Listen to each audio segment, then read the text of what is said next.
Hello, everybody! Muppet Welcome to Beyond the Realms, episode 20! Holy shit! What a good, big 2-0! What a good, even number that is, everybody. Thank you all so much for coming to our little D&D campaign. That's right, it is. And we've been doing this for almost a year, gang. We're getting up ever so closer to that 1 year anniversary where the three of us here started our first little one-shot back in April that started this whole crazy journey. So hopefully we'll come up with something really fun for when that goes down. But yeah, super stoked to get started. For any new people here from that came over from the Chromatic Dragon Saga, hello, how are you doing?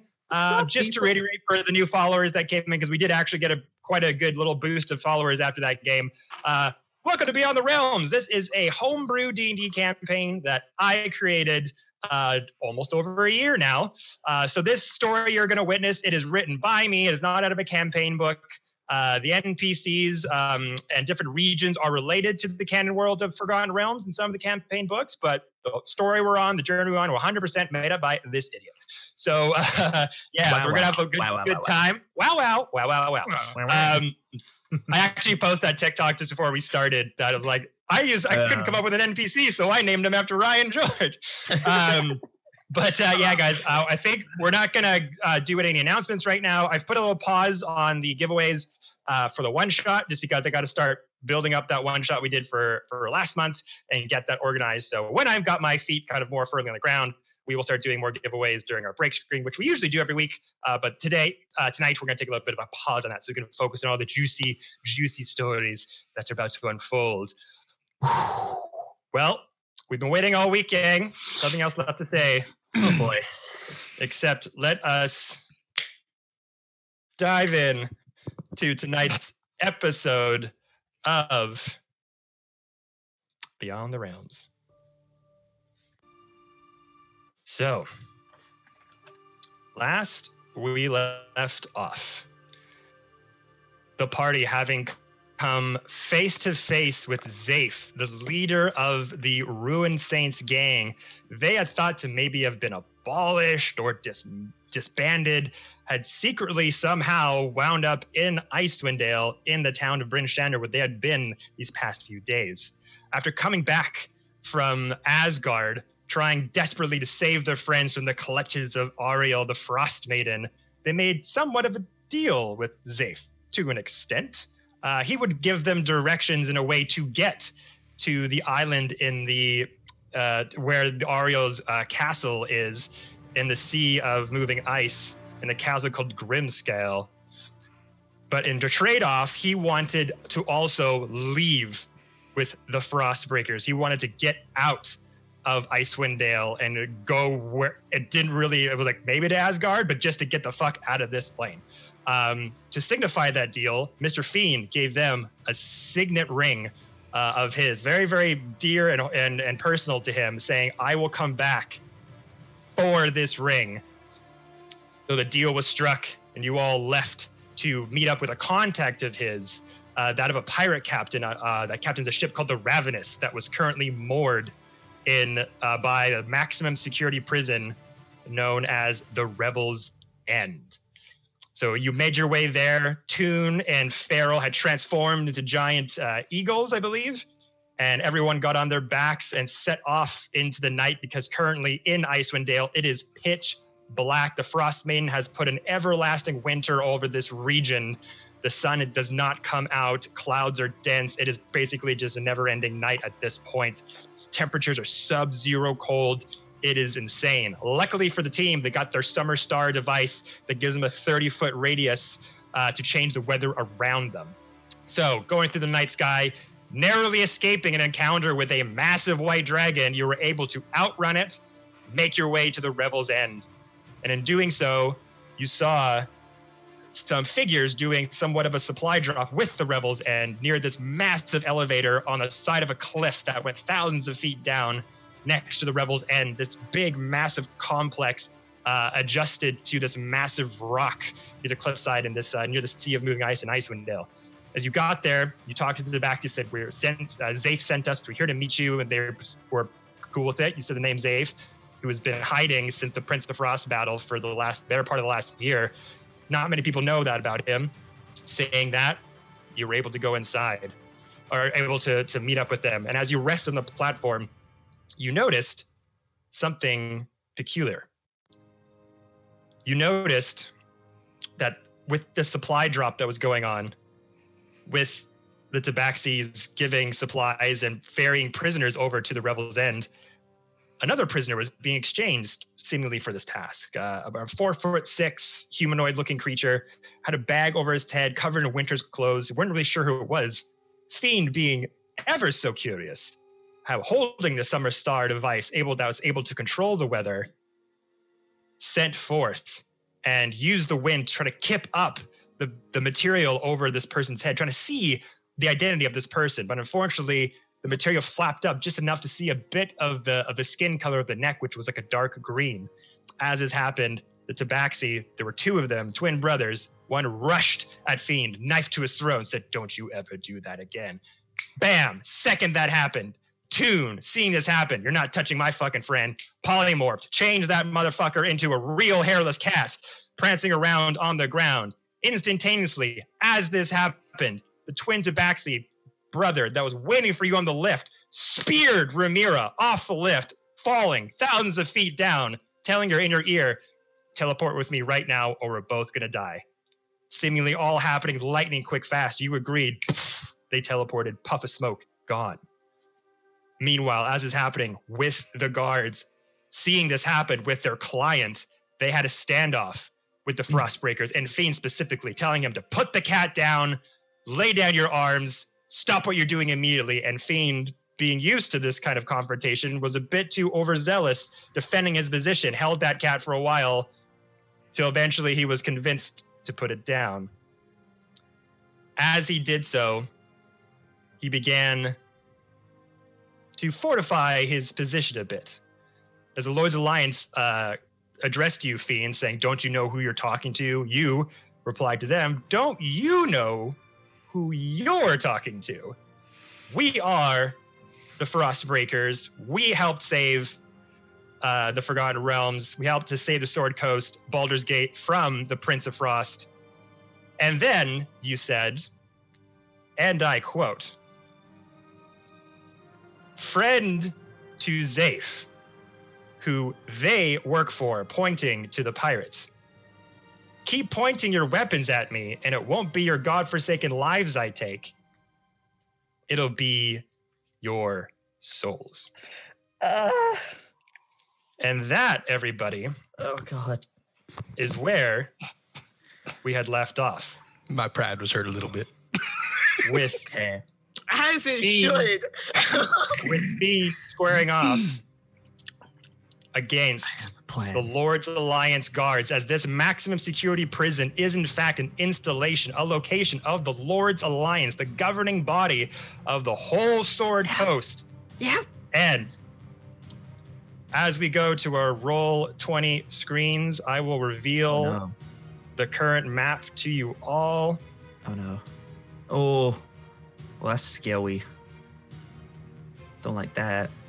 As during the confrontation, as you remember, a whistle was rung, and tons of guards started coming up on the fortified castle walls of this prison.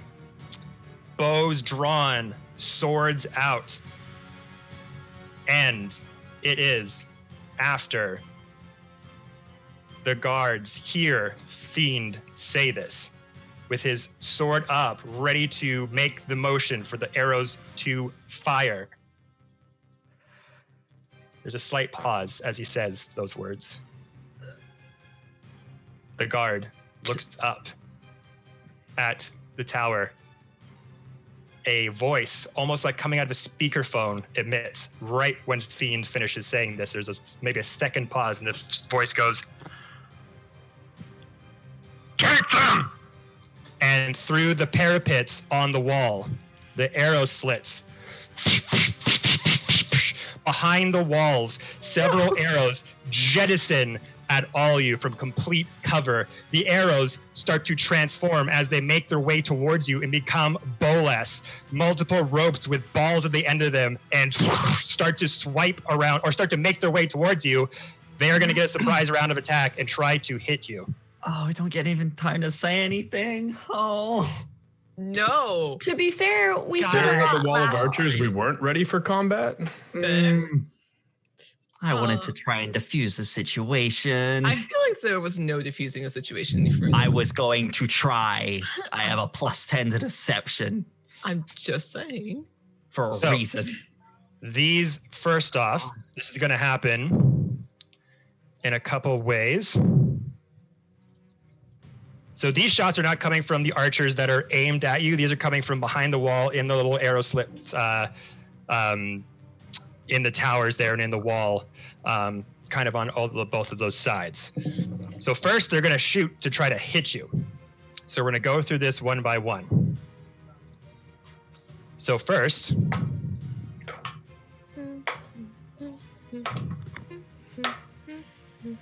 the first one is going to try to hit Fiend. Okay, Fiend? No problem. So,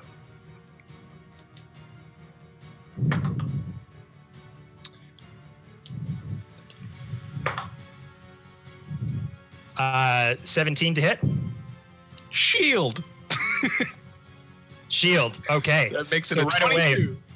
Right away, the bolas goes, try to get up you, and shield goes up, smashes it instantly. Oh. Then we move over to Feral. This one's also going to try to hit you. Cool. Ooh, just a 6. You're able to dodge out of the way as the bolas goes past you, flies off the side, off the corner there. Oh no. Next one is going to be Tarek. Oh boy. 13. Nope. That one also misses as you were able to see this coming as you were kind of prepared for some shit to go down. So these bolas comes at you and diving out of the way. Last one's going to Tune, and then Sir Strange. Which, Sir Strange, you're not on there currently for some reason. There you are. No. Strange has taken away. Sir Strange was like, nah. All right, so Tune, this one's going for you. Oh no. Damn, low rolls. Oh no. That's a 9 for Tune, so it's gonna miss you as well. And then going for Sir Strange.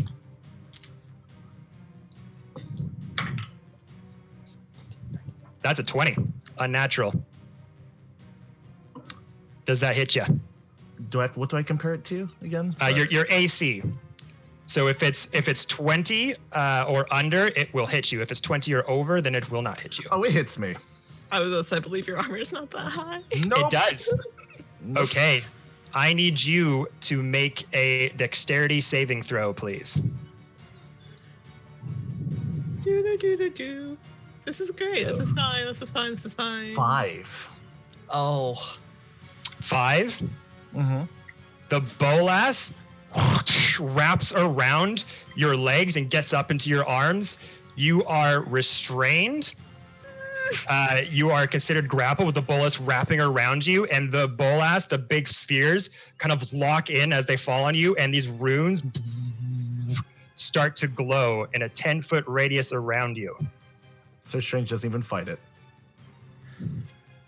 They just look at the party, smile, and take it.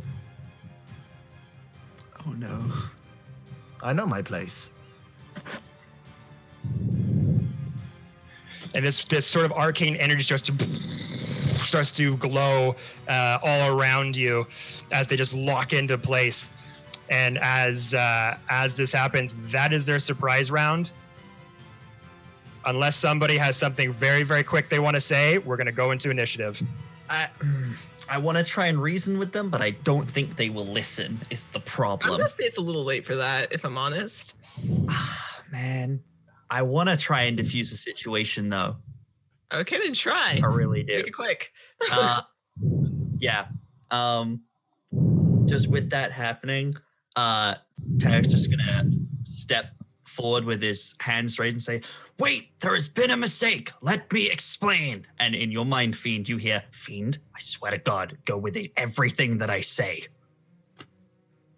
He's just stepping forward, hands raised, just looking to the guy from the guard captain with his hand up. I'm gonna let you do that on your initiative turn if you want to reason with him. So we're gonna have you all roll initiative, guys. Oh boy. It's good for the night at least. 4. Plus 2, 18. 18?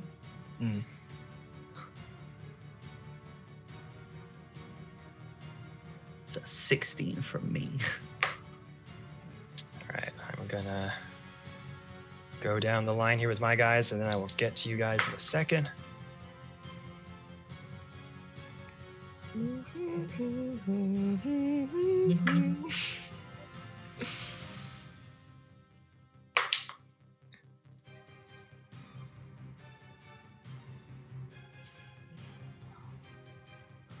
I know this is a dire situation, but this new music slaps. You're right. It does, right? Right? Definitely. Can I get a clarification real quick?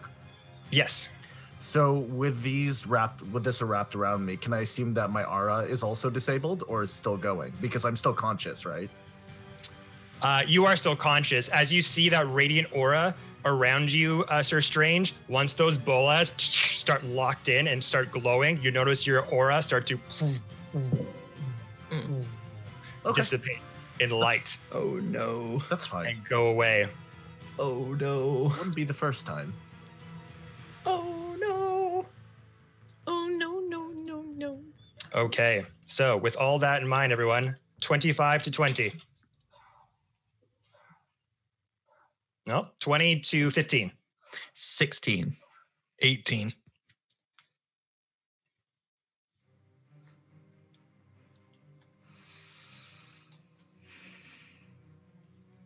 So Fiend 18, Tarek 16.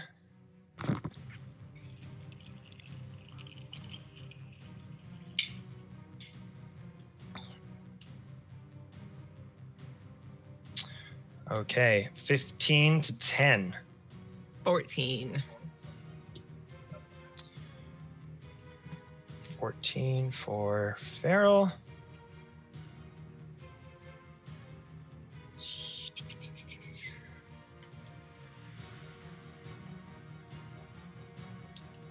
Okay. That was 15 to 10, 10 to 5.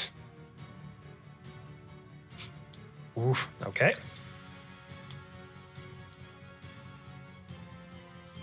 5 to 0. 2 plus 2 for a 4. Ooh. That's quick maths. Saf, what did you have? Oh, I'm not here. She's not there. Saf's not there. That's right, she's still gone. I'm being catnapped. Sir Strange, what was your initiative?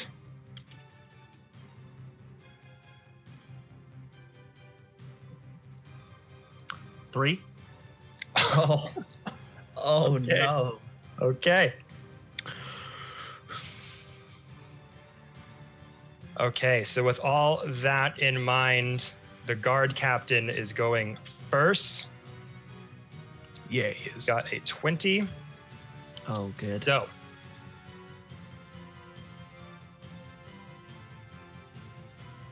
he is going to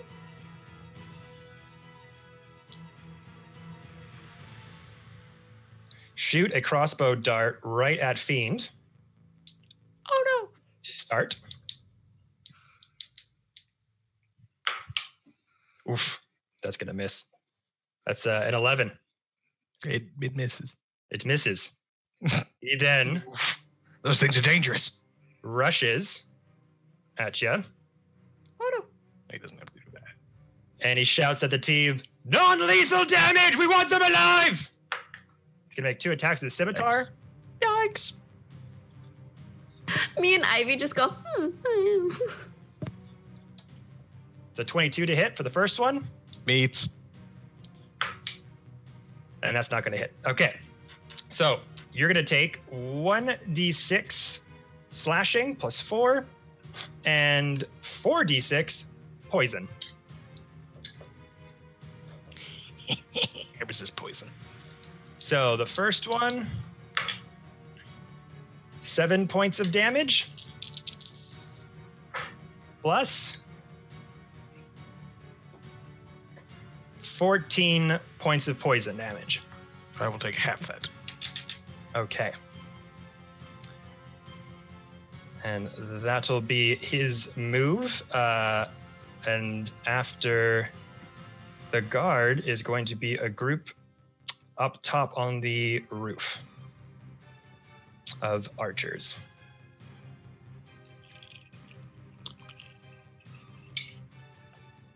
Which are going to be, in a group of 4, are these ones up here. So these 4 archers on the roof, they're going to make bow attacks at you guys with their, longbows. Okay, so seeing Sir Strange restrained and tied up with the bolas, they're going to try to take you down. One of them's going to hit you. They'll get advantage because you are restrained. Oof. Natural 1 and natural 19. So that's going to be 22 to hit you, Strange. And this is going to be 3 points of piercing damage. As you're struggling, kind of wrapped up in the bowl, as you're just kind of like wiggling about trying to get free, and the arrow just kind of skins the side of your bicep, but isn't able to hit you fully. Second archer is also going to hit you there.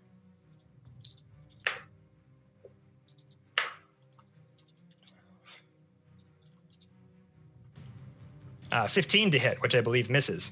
Mm-hmm. So that one whizzes back your head as they're all just kind of firing kind of frantically. The other 2 here are going to make a hit at Toon. So it'll just be 2 straight rolls. It's a 9 to hit. That'll miss. Natural 20. That's a crit.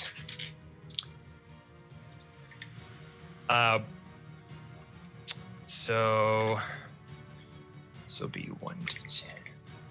So it'll be 2d10.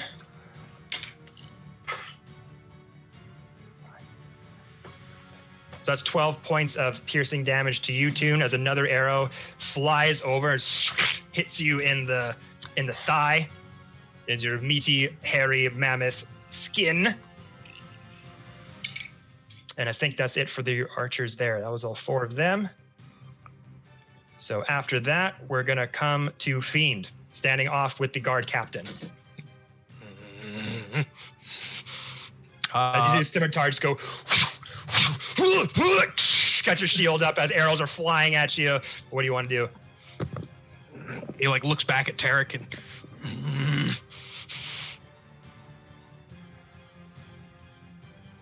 I'll hold my action until after Tarek's turn. Hold your action. No, I'll just hold my turn until after Tarek's turn.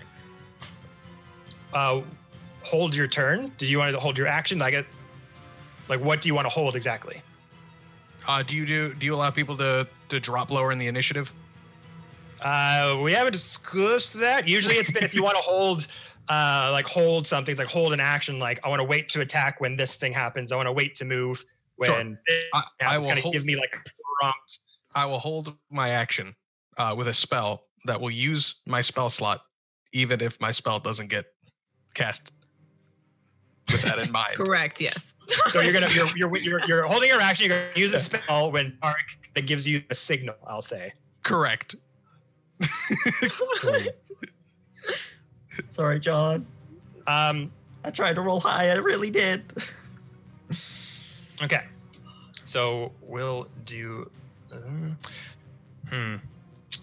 Yeah, we'll just do that. Okay. All right. Cool. So we'll do that, and then so that'll skip John's turn, and then we get to Tarek. What would you like to do? So from what I have said so far, is he looking at me, or does he seem to be listening to anything I'm saying whatsoever? With the guard captain? Yes. Yeah, so this is all kind of happening instantaneously. As soon as Fiend kind of said that, this voice just said, take them! These bolas came at you guys. You were able to dodge most of them. One hitting Sir Strange. As this happens, the guard captain comes, flies at Fiend. He's like, oh shit! Just trying to block and just basically being defensive. So this is all happening within like a split second. So you're able to be like, hey, because he's looking in your direction. Yeah. Tarek will kind of just like step forward, just hurriedly but non-aggressively, hand still up in Fiend's, to just come up alongside. That is not placing properly. There you go. To just come up alongside Fiend and just be like, wait, there has been a mistake. I am Tarek of the Frostbreakers. Yes, what he said, that is true. I am representative of Odin from Asgard. We have been sent here on a very important mission. My friend is very much confused. Allow me to explain. Please ask your men to stand down. What the fuck is an Odin? Have you heard tales of Thor? Drop your weapons, surrender now, hit the floor, and maybe we can talk. Do it. Do something. All of you, now. Dude, Shake's just there, like. Toon reaches down to the bolt in his leg and just kind of like, pulls it out laughing and drops it. I'm not holding any weapons. I haven't done anything. This is ridiculous. Farrell's not holding any weapons. She's got her hands up still. Just don't attack us and we can talk. All right? You just said you were a friend of Zafe, the war criminal. We've been looking for him forever, and you said you were an associate of his. Put your weapons down. Hold on. Zafe, the war criminal. Feed was... Oh, my goodness. There has been a mistake. There's not the same Zafe, different Zafe. I have a cousin. All a large mistake, I assure you. I can explain everything. A networking associate from Wygan's community.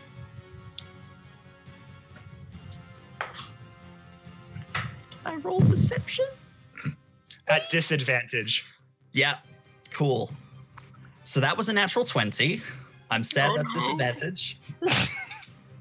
And that is a 14 plus 10, so 24. I rolled with advantage. And he looks at you and just says, put down your arms, lay down on the ground, come in for questioning, and we will be spared any more further hurt. I'm gonna ask, why can you not question us here? And look at him, just like with derision in my eyes, because this is absurd to me. We haven't done anything wrong. Lay down your arms. We will put bindings on you, and if you say who you say you are, you won't mind coming in for questioning. Okay, surprise round of action. I'm gonna step off the cliff. What? Can he do that? I'm not sure. If we're in initiative. They took a surprise round of action on us while we were staring at them and they had their weapons out. So I just wanted to back to them. That's not quite how that works. The reason there was a surprise round on you because there were archers behind the wall in parapet slits. The archers you were staring at did not fire. There was a team behind the wall, which you guys couldn't see into. It's just this narrow slit. That was why those ones got a surprise round on you then initially. I won't do anything until my turn. Oh, I saw that Sir Strange had his hand raised. Did you want to say something, Jerry? Yeah. Quick question: Did a crossbow bolt pierce me? Did that happen? I just want to clarify? There was a lot going on. Well, one, it just barely hit you, so it kind of grazed your shoulder there, so it didn't like sink into you. Okay. So yeah, so Seriously just there vibing, just. Okay, so what I will do then is with that, I will just very quickly to Fiend just be like, "This is your call. Do we run or do we go with this?" Just in his mind, and Run. I will hold my action based on what he's going to say. Is that what he says? It's He's immediate. basically just telling you. He's saying, "Lay down your arms, and like come inside for questioning." Is basically what he's saying, and we'll stop what we're doing. I'm gonna then I'm going to hold my action then to cast Scatter if it seems like we're running. Okay. So now my action's held until after your action pings, as long as it's If- before my next turn. I believe so. I I'm believe not so, sure yeah. what was the ping off there to My trap card's activated when Tarek does when Tarek casts the spell. So yes, they stacked. Oh God. So it'll be Tarek. Oh doing no. something and then there's I mean, It'll if you be guys okay. are happy to yeet, I'm happy to eat us out, but I don't know. It's your turn, man. Make a decision. I don't know. Oh God. I'm right next to you. You can ask me. Because He will say that in his mind. It's like, what do we do? Mr. Fiend. run. It's got the cat going. All right. So, how many people can I cast Scatter on? Oh, this is gonna end badly. Cool. So you've gone up to them. He said basically because he heard the word Zafe. Yeah. He's Then not listening Fiend to us. threatened their lives. Yeah. I will. That's not your lives I'll take. It's your souls. Yep. Like there wasn't. It's not like you guys came here and said, "Hey, what's going on?" And then they just acted out of nothing. Someone know. in your party threatened them, said they were associated That's why with he the said it was a name of a mistake. war criminal Acted peacefully. and all these things. But I mean, it's hard to I like. It's stacked up at this point. A threat's a threat. Yeah. You've gone to them now and said it was all misunderstanding. My cousin's name's Zafe. I mean, it's not the most solid I'm trying. description there. I did roll against your deception and it so was hard. high. All right. Yeah. I'm gonna cast Scatter. All right. How many people can I do this on? You can teleport in an area of 120 feet. Space. Wait. How many people can I cast this on? It does not say. 5? I believe you can do 5 targets. Up to 5 creatures, yes. So that is 1, 2, 3, 4, 5. I can't take the cat with us, guys. I can't take the cat with Screw the cat. All right. Yeah. Tarek will just seem like he's going to continue reasoning with him, and the spell just goes off. And as long as everyone is willing, because everyone needs to be willing, I'll cast Scatter over the edge. Yeah, I allow that to go off. Oh no. Okay. So this is going to burn the. Just look here.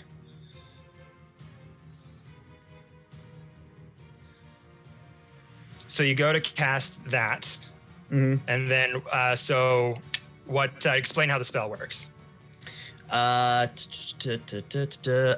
air quivers around you and up to around up to 5 creatures of your choice, and then of your choice that you can see within range. An unwilling creature must succeed in a wisdom saving throw. You teleport each affected creature to an unoccupied space that you can see within 120 feet of you. That space must be on the ground or on the...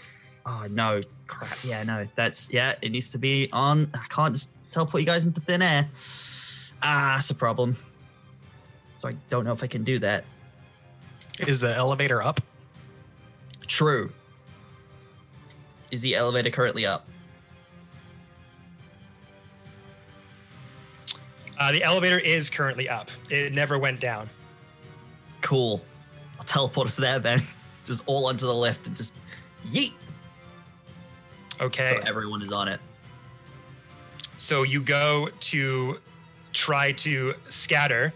Oh, I don't like try. Said, lay down your arms and we'll come inside for questioning. And you just go scatter as you smack your hands together and this fireworks show kind of erupts from all around you. Almost like Jubilee and X, this black flash of bright light goes down. And you are all teleported straight to jail. Straight to jail. Right to jail. On Right to to jail. the platform here. We'll say Just teleport us into our cell, guys. It's fine. Let's just do all the work for them. Right around here, because I believe Toon, because all of you were pretty much on the lift already. You never left the lift, if I'm correct. I think we were would- all just currently on there. Yeah, I think so. Oh, so I just teleport some people to just nowhere, I guess. I mean, those... Okay, so those... Well, you those who teleport are- yourself and Fiend to the elevator shaft. Oh, okay, I'll take the cat with us then. So that's 3 creatures. Unless Okay. the cat... Can you make the cat please make a wisdom saving throw? Unless it is willing. I will. It is cat brain. It is. It would be willing to get the fuck out of here. It won't resist. No, I want to stay as a cat forever. He'll definitely be willing Cool. to go with you. So the 3 of us teleport under the bridge, and then someone hit the button. That's. I guess that's all I can do really, because that's my free action to speak, action to scatter. So Could I- you Bonus don't action you won't get activate it to go down No. or not? Nope. No, All right. it won't be a bonus action. That was your action to get everyone there, scatter. You're all on the platform currently. So after Tarek, one of the archers is going to go. Is the button visible? Or It's lever? it's like a lever. Yeah, it is visible.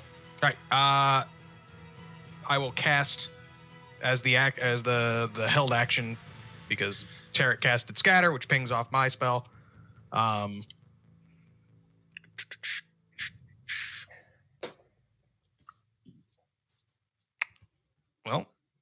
you know what? I'm just gonna burn that spell slot. Oh, I'm Because sorry. the worst part about this whole thing is if I destroy the lever. So let's just not Yeah. try. Yeah, I'm sorry, John. I think I have screwed the party enough for one day. It's the Tower of Terror afterwards. Sir Strange is just vibing there, so let's not do that. Like a tiny baguette in a grocery store bag. No. Get a grocery bag. No. So do we know how fast this thing moves? That could be a problem. Well, so just to clarify, so Fiend, you burn your spell slot. You're not going to be doing anything after Tarek's turn. Correct. Okay. Oh no.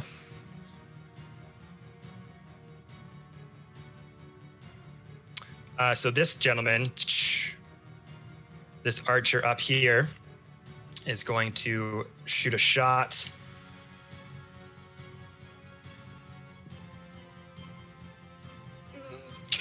Just try to get Fiend there.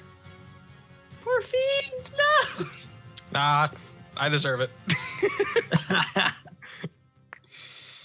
You will hear no complaining from me this day. So this guy is a lead archer, and he is going to be making 3 longbow attacks against you. Right. Actually, no, he's going to shoot one with the bolas first. He's going to shoot one with the bolas, actually. So this will bring that up. Damn it. Shit. 13 to hit. Misses. Yep. Oh boy. Bounces off my giant freaking belt. Off your championship belt. You put a dent in it. You bastard. You bastard. So we'll do 1 shot with that. And then the other 2 shots. Ooh, so many tabs. Come on, where'd you go? Do. Sorry, guys, I had my... There you are. Okay. Yeah, he's going to make 2 more shots at you, Fiend. I would if I was him too. This one is 13, 14. That's a 22 to hit. Yep, that's gonna be a hit. Okay. You're just getting me right at that line. So this one is also going to attempt to try to restrain you, and he's going to hit you with an...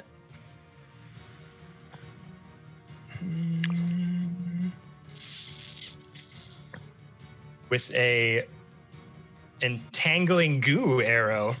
Ew, gross. So he hits you. You're going to take 1d8 piercing and 4d8 acid damage. I don't resist that. So the first piercing is going to be 7 points of piercing damage. Plus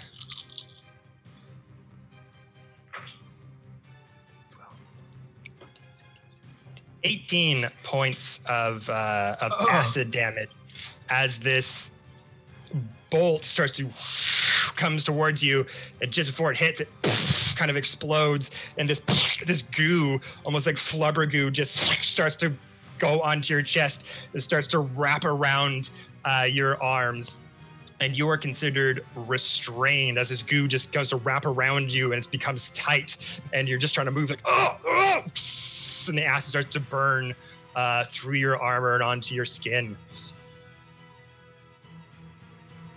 Okay, so after that,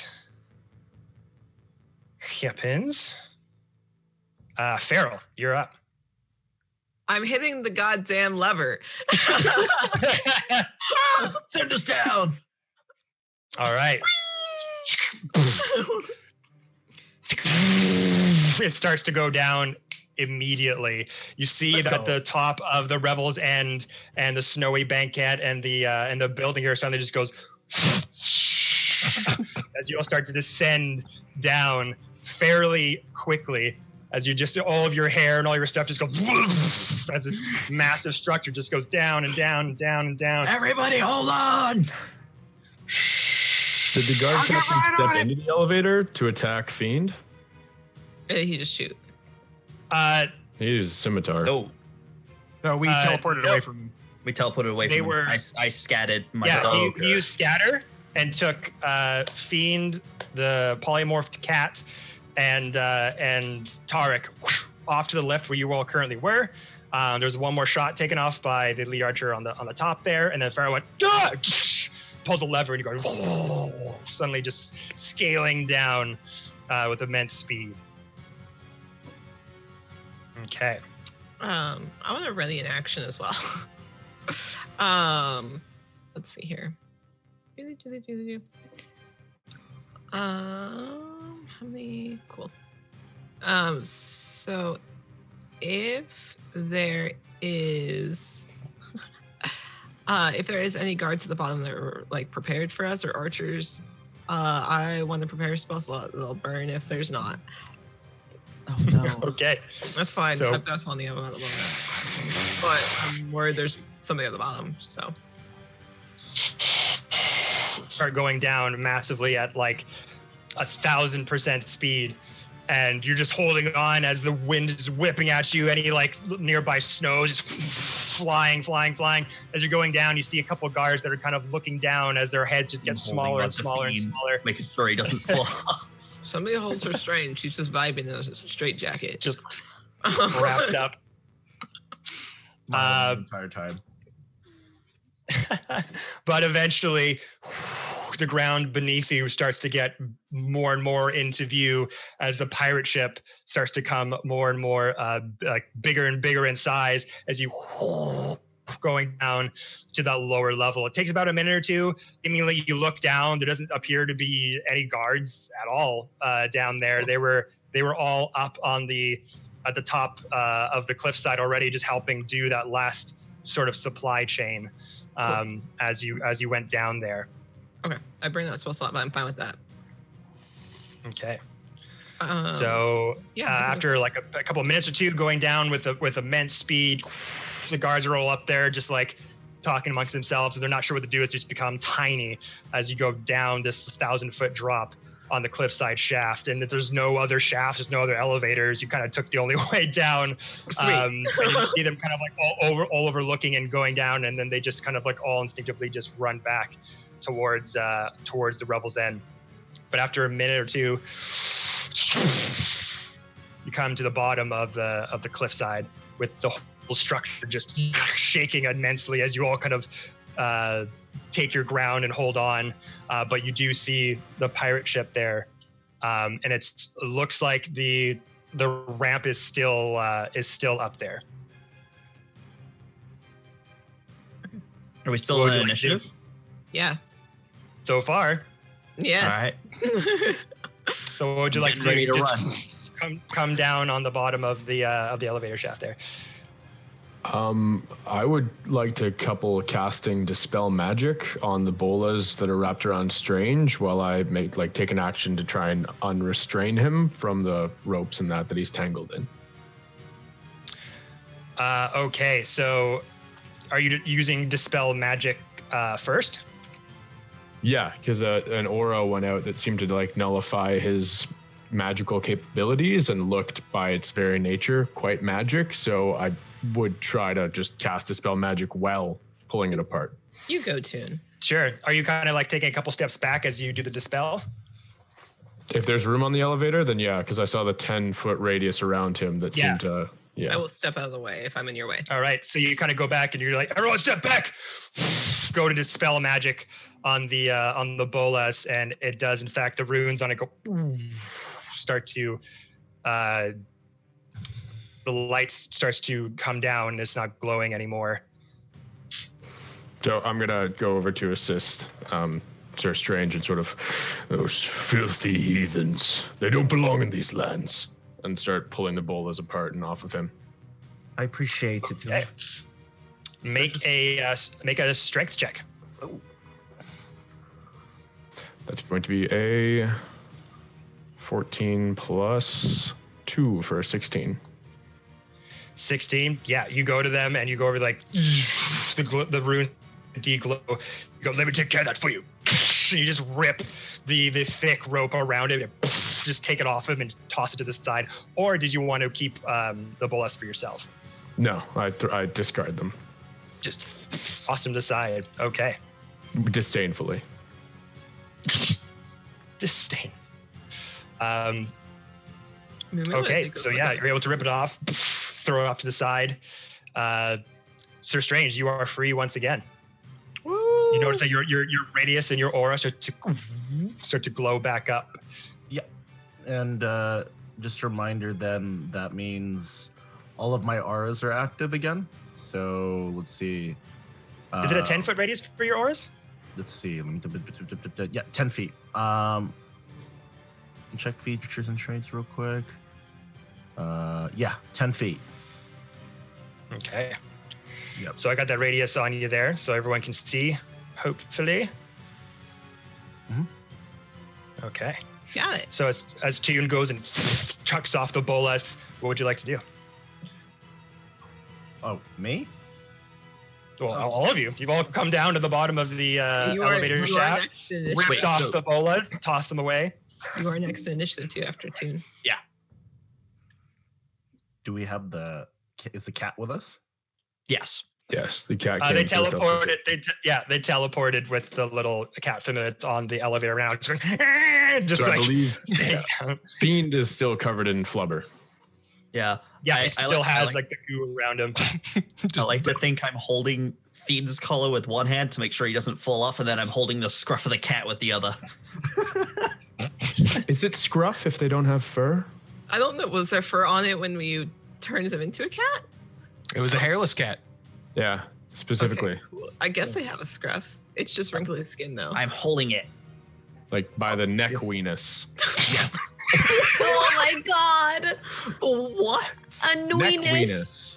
It's like a weenus, you know, the extra skin on your elbow. That's the scruff implies fur in my mind, so Yeah. I would just prefer if we said you were holding the cat by its God. neck weenus. A I'm nweenus. holding it. A I'm new gonna do that weenus. from now on. Oh my god. Okay. So, you are a delight. Sir, Tell me Sir where I can Strange. feel it though. I can feel it now that he's described it. I don't want to. I will just say that after, like, for now, we'll take you out of initiative order for this. So you're all able to act freely. Booking it towards the ship. Is there anyone around that I can see that visually has an injury of some sort, took damage? Right now, Mr. Fiend has like this hardening flubber-like material, kind of like that was shot onto him, is wrapped around the upper part of his body, and is kind of like smoking into his armor and skin. So he's like, ugh, trying to get it off. Okay. It's probably visibly hurt. I'm at half. I'm bloodied. So you need to get that off of him. Let me just get that off of you right quick. Yeah, we just go on and do it then. Go ahead and do that real quick. Yeah, Don't worry, Fiend. You're doing great. Maybe we could use the cat as a wipe, you know? Just wipe it all around, you know? Like a squeegee. There we go.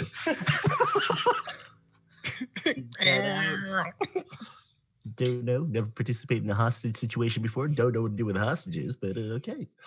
In another world, instead of a ShamWow, it's a nweenus or a neck weenus cat. That's the brand is nweenus. I'll say wipe off whatever you need to. Why do I feel like we're gonna get to that pirate ship and then all the pirates and Ramira are gonna be in a circle and she's gonna be teaching them how to do like cross stitching? Oh, hey guys, we're just learning how to crochet. What are you doing? We need to leave now, Ramira. We gotta go. Crochet So- later. We brought I the don't cat. think it's gonna be that Friends good. first, crochet later. Sorry, guys. Just calm down a second. So, Sir Strange, you wanted to try to heal Mr. Fiend at all, or? I want to try and because it's all over him and we need to get that off, but I mean I could always just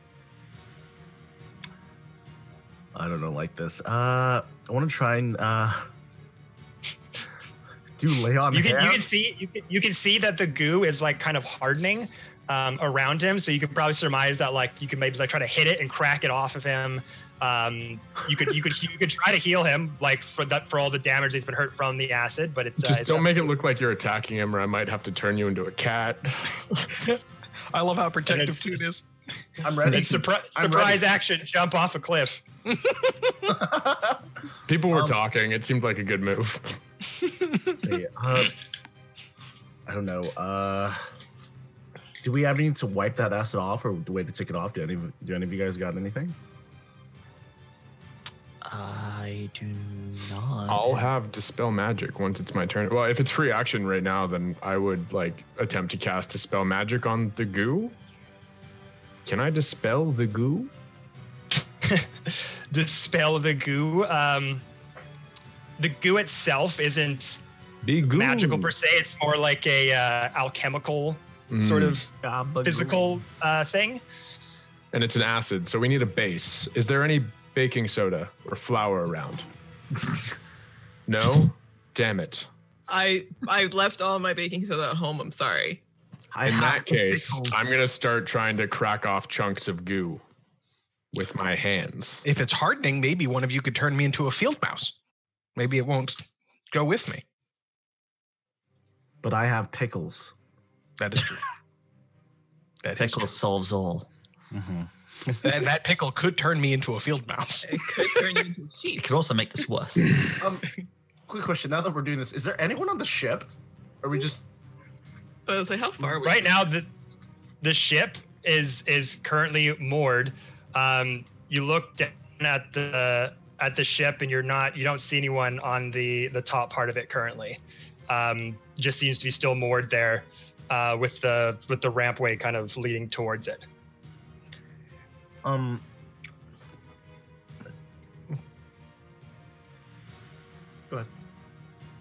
ahead. Yeah, just with that, whilst everyone's kind of milling around and worrying about like getting things off, Tyrus is gonna point towards the ship and be like, "We need to go now.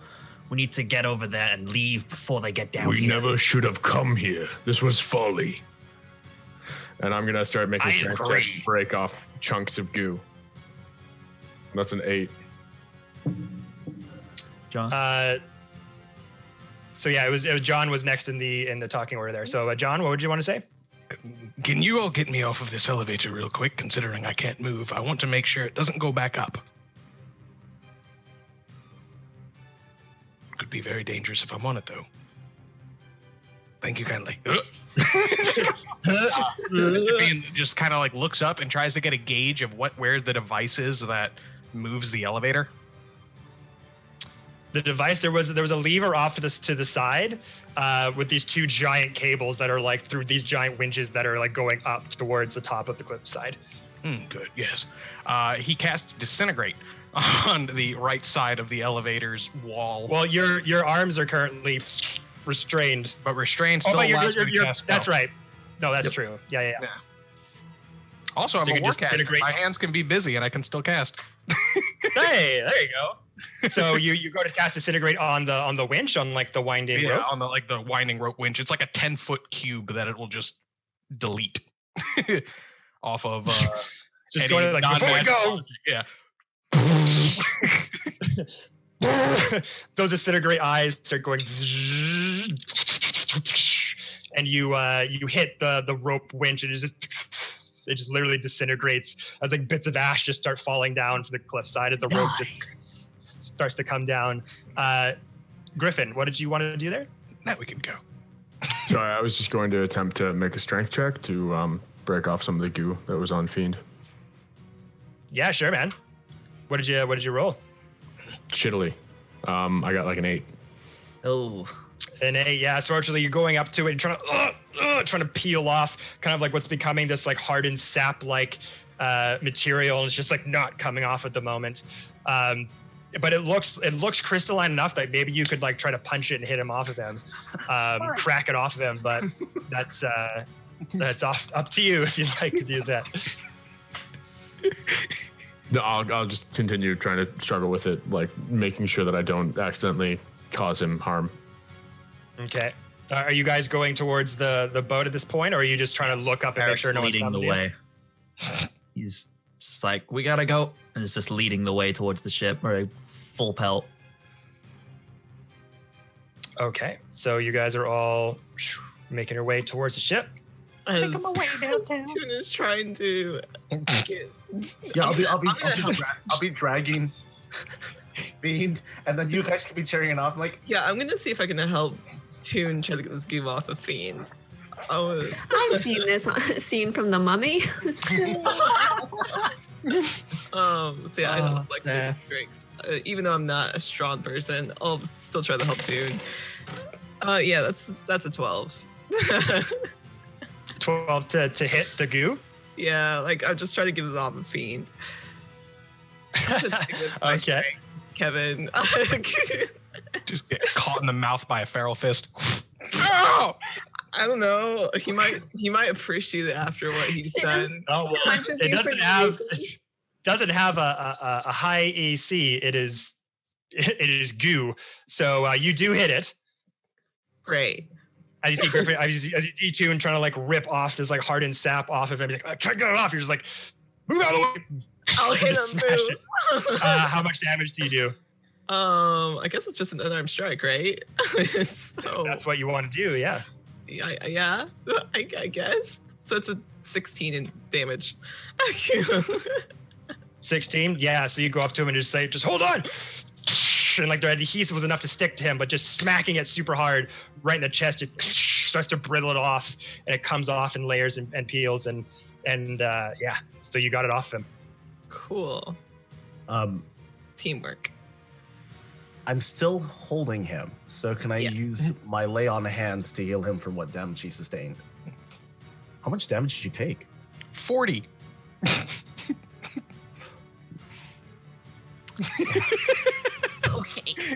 Okay. I leave for 2 seconds, and all of this. Yeah, I'll go ahead and do that. Leave is a very loose term. And I'll kill you. Yeah, I'll just take 40 off my 65. So yeah, I'll heal him. Nice. Thank you. Such an amazing.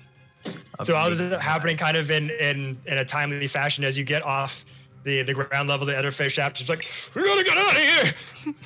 Disintegrate the rope, run off, running off the deck with you, being like, can't get her off! Farrell's like, oh, just come here! Bam! Just backhands it, smokes off, all running onto the boat.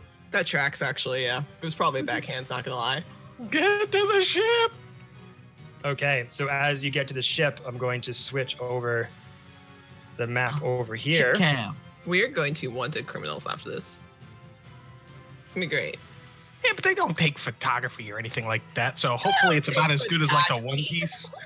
Yeah, it's like as good as like the One Piece wanted photos, so it's just like, they probably won't recognize us.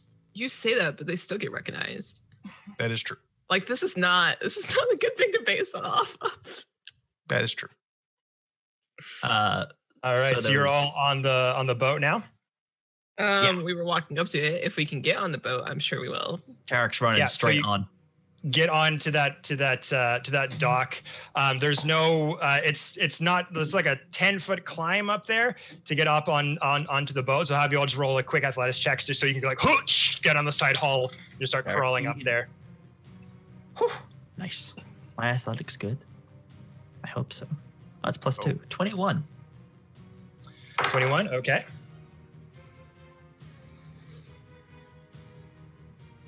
Are we all making athletics checks? Yeah, it's just to like the hull of the ship's about like a 10-foot height, so you're just kind of climbing up on the side there. I got a 24. Nice. Just jumps on. Dude, literally. I got a 16. Just goes to jump, and you just hear the Mario jump sound. That was a mammoth leap. Let's just hope he doesn't Goomba stomp whoever's on the ship. I got a 6. Oh no. So I'm probably just gonna slap into the side and fall It's back from to that the backhand. Sorry, Fiend. It's from that backhand. I got a 10. Oh, 10. So 10 was just the DC to get up it. So you go, you're all one at a time climbing up the side of this wall, of this hull of the ship, one after the other, still looking up, seeing what's like, if anyone's coming for you or what's happening. And Fiend, as that acid is still kind of burning through your chest, arm, and everything, he's like, you're just trying to climb up, just kind of wincing a bit. But the rest of you kind of look back and don't see Fiend behind you. As you kind of look over to the side of the ship, you see him kind of struggling to get up. Sir Strange would be struggling a little bit because I got a 10 to get up. Sir Strange would lend a hand and help. Okay, so you go up to lend a hand. Yeah, and reach out. So, Fiend, roll another athletics at advantage. That would be a natural 19, which would be an 18. Okay. Do you also have a negative to your athletics? I'm a sorcerer. I mean, I also have a Big personality. Itty bitty arms. That's correct. Yeah, that was the most accurate I've ever heard about Fiend. Okay, so as Sir Strange kind of looks by, he says, "Fiend, come here!" And you kind of Arnold Schwarzenegger, Predator style, grab forearms and help him up the ship. But as you get up there, you don't see anyone on the top hull of the ship, and it's moored there. Strange. is there a obvious path down? You do see some stairs going down. There's two kind of going up to this upper level ship. And there's one staircase going down, or two staircases going down. One behind you, and one kind of in front of you there. So there's no one on the entire top deck currently. Currently, no. That's not a good I'll sign. start making my way down then. Just calling out for anyone. Just like, hello, Ramira, down here. As you say that, you do notice some figures coming up from the stairs on this side. And coming up So I the just stairs, walk grappled into them. with on the other side. You said you were coming down from this side? Behind you? I would say I was going down. Yeah, Correct. There are two different ones stairs going to go down. There's one behind you and one in front of you. down. So which stairs were you going down specifically? Probably the closest ones. I'll kind of just go to like the top of the stairs and just look down. All right, the closest one is behind you then? Down. Yeah, I guess so. Yeah. Sure. So you hear some voices coming down from these staircases over here, coming up. And still holding Ramira in his claws. And also, I look like his brother. Still looking like the peach hairless skinned cat tabaxi that you saw upstairs. The midnight skin colored one holding Ramira. Saying, where's my brother? Where is he? Hold up the cat. I have him. Exchange. Change him now. Toon. Why would I do that? Just wave the cat. Toon, now is not the time. And as he's saying that, he's doing this, and then he looks up, and there's this figure that's kind of emerging from the ledge. And as he looks up, you kind of all instinctively kind of look up in his direction too. And at the very top of that 1,000-foot cliff, you see a tiny figure. It's really hard to kind of make out details, but they just look like a tiny little red sort of humanoid figure. These long kind of red robes. And you just see them coming from the top of the cliff, and then they starting to float from the top side of the cliff. They're starting We to float have down. bigger problems right now. Toon, change him back. We need to leave. Once cat he's looks handed at you. over, I'll change him back. I'm gonna have Toon roll persuasion check really quick. Ha. 17 plus 1 for 18. 18. Tarek, I'll have you roll persuasion as well. Woo. That is another 19 plus persuasion. Is that? Yes. I hope I have a plus to this. Oh, I do. Plus 5. So 24. 24. Mm-hmm.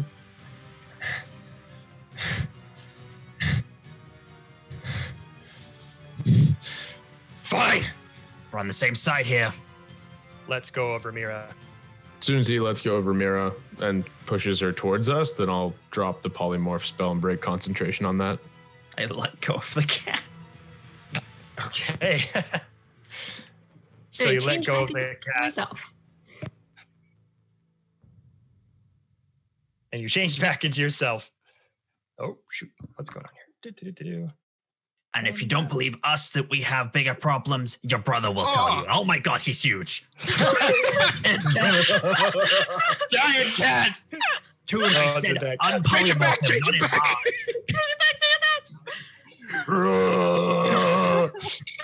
I that's forgot what we the thing you've hated. That's what we need. My worst fear, giant cats. So he lets go. He lets go of Ramira, transformed as was currently as the Tabaxi, then transforms into your normal self. Yes, Severn. Sorry, so am I already back on the side of my friends, or am I like midway point walking? At this point, you're kind of like passing each other. Okay, by. I wouldn't change back until I got back to my friend's side. I thought I had been like shoved all the way over to my friends. I will still look like pink small cat. Okay. And as you kind of look towards each other, looking identical to him, they just kind of looks each other in the eye as you pass by each other, and just kind of gives you like a weird glare as you as you make your way back to your friends. Under my breath, as we pass each other, I go, replaceable, and then keep walking. Ooh. Ouch. Damn. And as you go back to your friends, he goes back to his brother. And then he takes a look up once more as that tiny red figure is getting slowly coming down, levitating down from the cliffside. And then the Midnight Skin Tabaxi looks up. It's the Warden! Change back to plan C! We gotta get the fuck out of here! And he runs back down to the bottom hall, and then coming up over the side of the water, climbing up onto the side of the hall, these figures start to emerge as you see a series of hands start to come up above.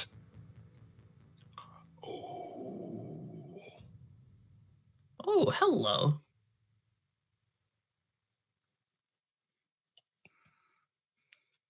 Pirates.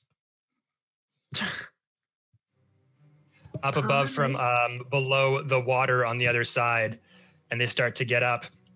And these crewmen of the ship have very unique and distinctive looks to them. One of them, coming up from the side, is a white-skinned kobold, kind of dressed in these almost like shaman-like garbs with like this weird long skull around their center waist, and these long flowing red tattered robes, it looks like, kind of around their like around their legs, almost like a long skirt, holding this like staff in one hand, a short staff with like a dark purple crystal at the top of it. These red eyes adorned with like these weird sort of antlers that come out of the kobold's head, almost like an adorned long crown of some kind with adorning jewelry and things coming off of it, with these long golden earrings flapping in the wind, and this long mane of black hair comes off with these adorning like gold jewelry rings and wrists kind of coming up, jangling together, coming up from on the water on the other side. You also see a red dragonborn coming up out of the water in this thick, silver shining, thick metal armor with this long, jagged, crooked sword, this long tail flapping about, kind of a makeshift helmet with horns coming out of it, coming out from the water up into the hull of the ship. And then see a couple crew members as well, kind of just adorning in just sort of normal adventuring gear. And then leading them up, leading the charge kind of up on the top, is Fiend, from what you've heard, never necessarily met. You start to see this woman adorned in this very funny looking pirate outfit that looks, and it's an arrangement of different items, kind of like if someone like robbed and killed Captain Hook and just stole like all of his adornments. So it's like giant, huge red flowing coat, huge, massive pirate hat with feather coming out of it. This sort of makeshift like bandit mask that kind of comes across their mask necessarily, and is wearing like this corset underneath, and has like out of their long knee-high boots, there's these little balls that are kind of hanging from the side, long cutlass sword off this top. He goes, "We gotta get the fuck out of here! Who the fuck are these people?" And they're like, "They're the ones who are supposed to meet with Zafe. We're supposed to take them to the goddamn things." Like, "These are the ones what happened to everything." Like, "Doesn't matter, no time to explain. Get the fuck out of here, get the ship ready, go, go, go." And then all of the crew members just started organizing, and the sails start pluming out.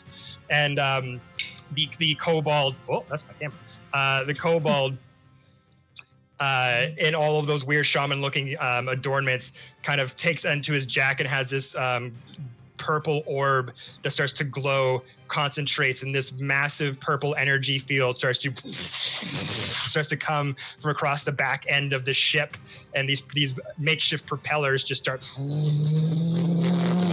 just spinning round and round and round and round and round and round, and just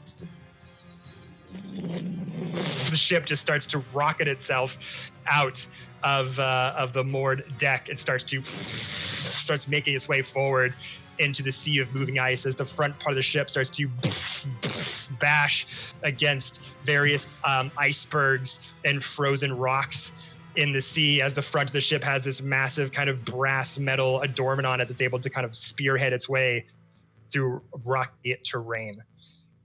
And as that happens, you start to see the deck behind you start to get smaller and smaller, as that robed figure is probably like halfway down through the cliffside, but you're slowly making yourself go farther and farther away from it as the robed figure is slowly descending down. So you have successfully got out of the prison. Thank goodness. Clarification, Kevin. Mm-hmm. Remember the scene where they left the dagger behind? I wanted to pick it up. Was I actually able to pick it up, or no? It just happened so fast that I left it there. The dagger. I'll say make a quick sleight of hand check for me.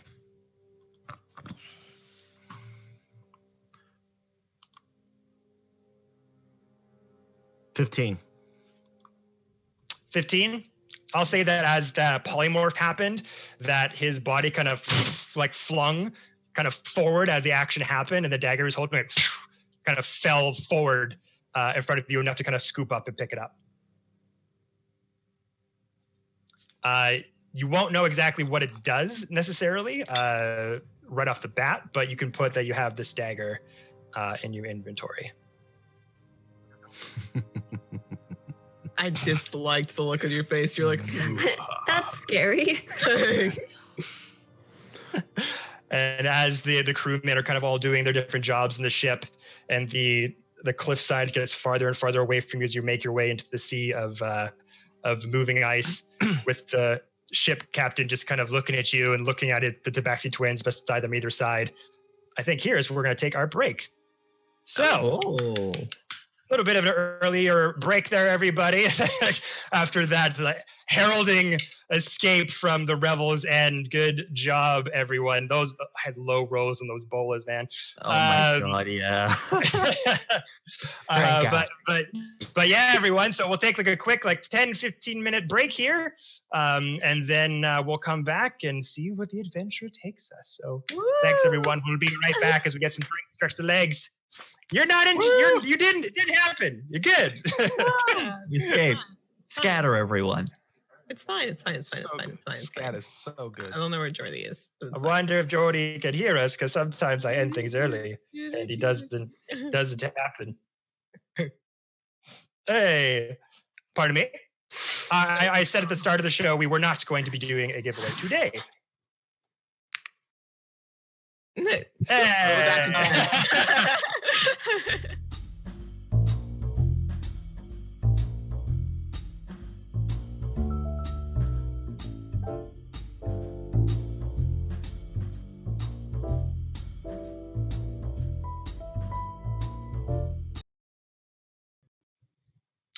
And we're back. Thank you, everyone, for sticking around while we stretched the legs and worked on this next part of the adventure. I really do appreciate it. Sorry that took a bit longer than while we stretched the legs. But we are back. The party successfully having escaped the rebels and the clutches of the prison guards there, and currently are on the ravenous pirate ship where the clients they were supposed to meet through Zaif are here currently. So we shall start this up as the boat starts rocketing out of the moored deck, the bottom of this huge cliffside where the Rebel End currently was, as this kobold in a shaman outfit used this magic to seemingly put these ethereal propellers behind the ship, rocketing it forward. And the way this massive pirate ship is constructed with this massive metal brass front, able to just spearhead out of the way of any nearby rocky, icy icebergs that were nearby in the sea of floating ice here. And as the more deck gets smaller and smaller and smaller, that tiny figure in red robes that was floating down towards your ship becomes ever so smaller as the mainland of Icewind Dale is now behind you. And you see yourselves the ship just starting to go towards fog and mist as your ship just becomes enveloped as it dives into the sea of moving ice. We've technically left Icewind Dale. Let's never go back. Technically. Well, you've done it before. Thanks, Kevin. Really gonna hit me with that one. You walked into that one, bud. You walked into Right in the gut. Or did you Gotta tell wait them for the there? doors to open at the grocery store. What if I could plane shift through it, though? So They- currently, you are all on the deck of the ship as the crew members acted instantaneously to just get the fuck out of there as they were alerted to the guards aware that they were in fact pirates, that there was Zafe, the war criminal, may have been involved. And as you're kind of going at a nice steady pace into the sea of moving ice and the mists, the captain of the ravenous ship that you know the name to be Charlasta Stormsword, looking down at all of you as she directs her crew to put up the sails and to do things accordingly. This ragtag group kind of surrounding her, just looking at you all. Well, that didn't go very expected now, did it? No, it didn't. I would dare say not. Is that wait? That's the female captain talking? Yes. Yeah, it is. Okay, continue. She has this deep, kind of raspy voice that I didn't initiate before because things. So that is her voice. She has like this deep, raspy kind of twang to her voice as she looks out to all of you. I've been out of stickier situations myself, but here we are. Here we are. I simply figured you wouldn't have minded the situation considering your reputation, Captain. Well, you know, we had a kind of a good thing going. We were trying to get one of our own out of the Revel's End, and you kind of fucked that up now, didn't you? My apologies. I was merely confused on the situation of the Rebel's End. You being here was very strange for me to see. I didn't think a pirate would dare set foot on a federal prison of the Lord's Alliance. Yes, but a pirate who has very good cover and alibi would, and that's what we did had until you ruined it. My apologies, once again. Very sorry. Your dealings with my syndicate in the past clouded my judgment. I did not know you could be so sneaky. In the past? Mr. Fiend sticks his quarterstaff, his cane, into the portcullis in front of him so that it can just stay upright as he takes a bow and says, "My name is Mr. Fiend of the Skeleton Key Syndicate."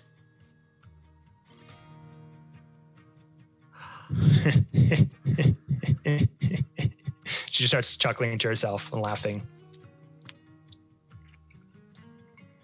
Fiend, why is she laughing at you? Probably because it's funny. Is she a sugar bear? Am I missing the joke here? Is this some sort of woke thing that I'm missing? No. Confusion is okay here. And she My kind God. of I hate being confused. she kind of smacks her lips. She's like, well, it is kind of funny because if you were looking for the leader of the Skeleton Key gang, you just missed him. Mr. Fiend's face is immediately unenthused. What? Oh, well, have fun, boys. Turns around and goes down into the hull of the ship. I have a feeling that your guild leader might be back at jail. I'm gonna pat Sir Strange. No, that wasn't Sugar Bear. Oh. How is Fiend reacting to this? He's just fucking frozen. He is he hasn't reached for his quarterstaff. He hasn't had a shit fit that you might think of. He's not smiling. He's just simply dead.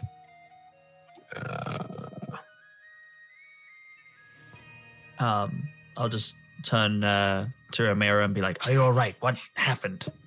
Oh, yes, I'm fine. And she kind of just pans over to. I don't think that now is the best time to talk about this. I just wanted to make sure you were all right.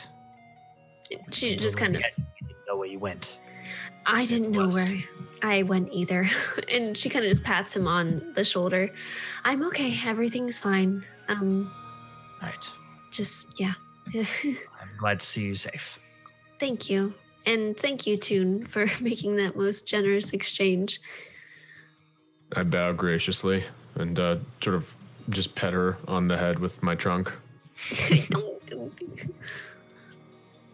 And as you two are conversing, as she kind of goes down to the hull of the ship, you hear her voice kind of shout out to the other crew members who arrived with the Dragonborn, the white-skinned kobold. You two, down here, now! And they start to make their way. After kind of giving you just a bit of an odd look, kind of sizing you up, they too start to make their way down to the lower hull of the ship. The two Tabaxi brothers taking point up in the hull of the ship as the various workers are kind of just guiding the sails and taking point and just doing various ship jobs on top. Yes, Miramir? I will say, as the Tabaxis go to do their little jobs, her eyes are going to switch over to the Tabaxi eyes and snap back to her regular eyes, and she just kind of gives them a raised eyebrow as a little watch yourself. Don't be snatching me up again before they can go step off to their job. So you kind of give them just sort of a look, just of a not buying it kind of thing. Yeah, and she kind of changes her eyes to look exactly like the Tabaxi eyes, so that it's kind of I could turn into you and make problems if you wanted me to. You just have to push me. So which way are you looking at? The midnight one, the one that teleported with you? Yeah. Mm-hmm. Yeah.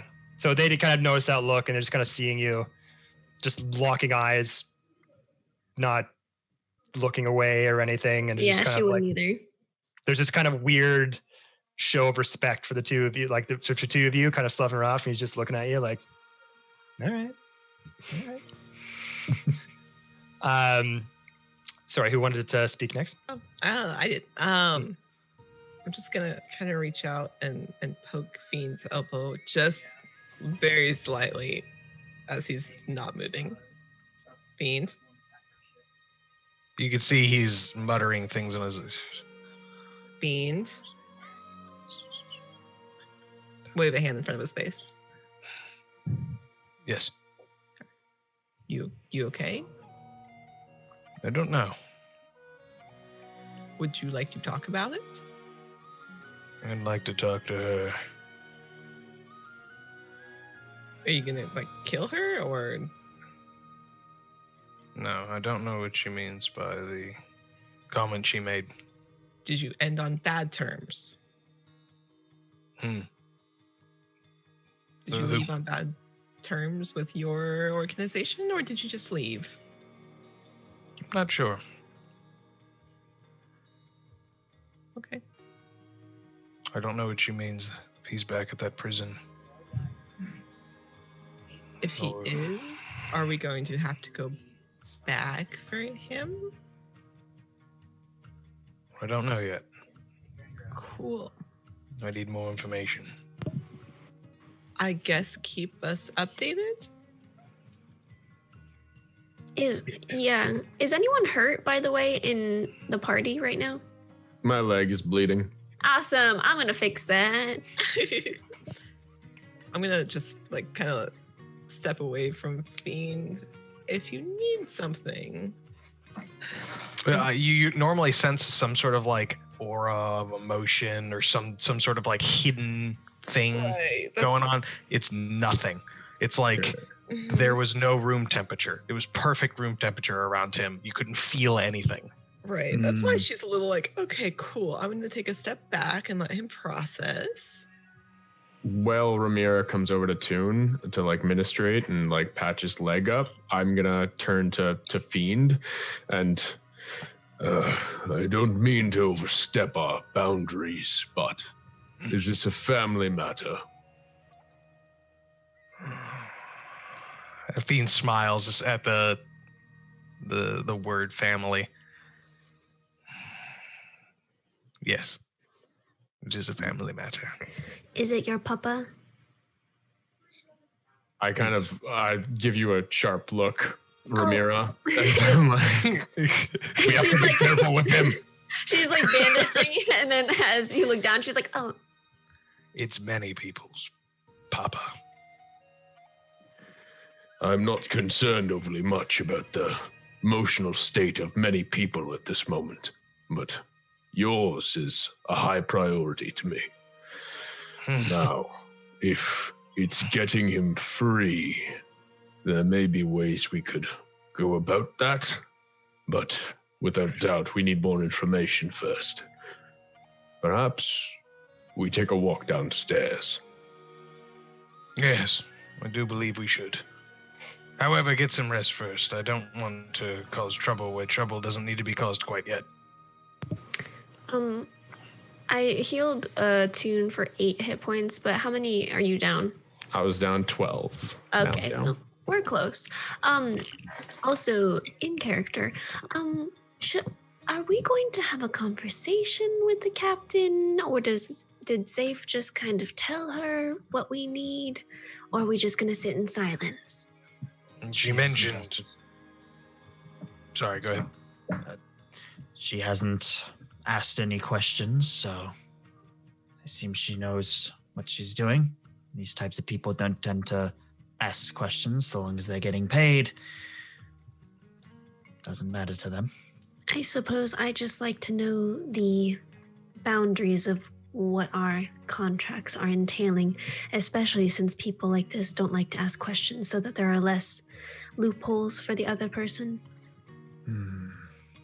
The Kittens brothers, the cats in the hat, if you will, mentioned something along the lines of understanding Zafe's instruction to transport us. If we do... My apologies. She's unstable, mentally, emotionally. Just take care what you talk about with her. Very well.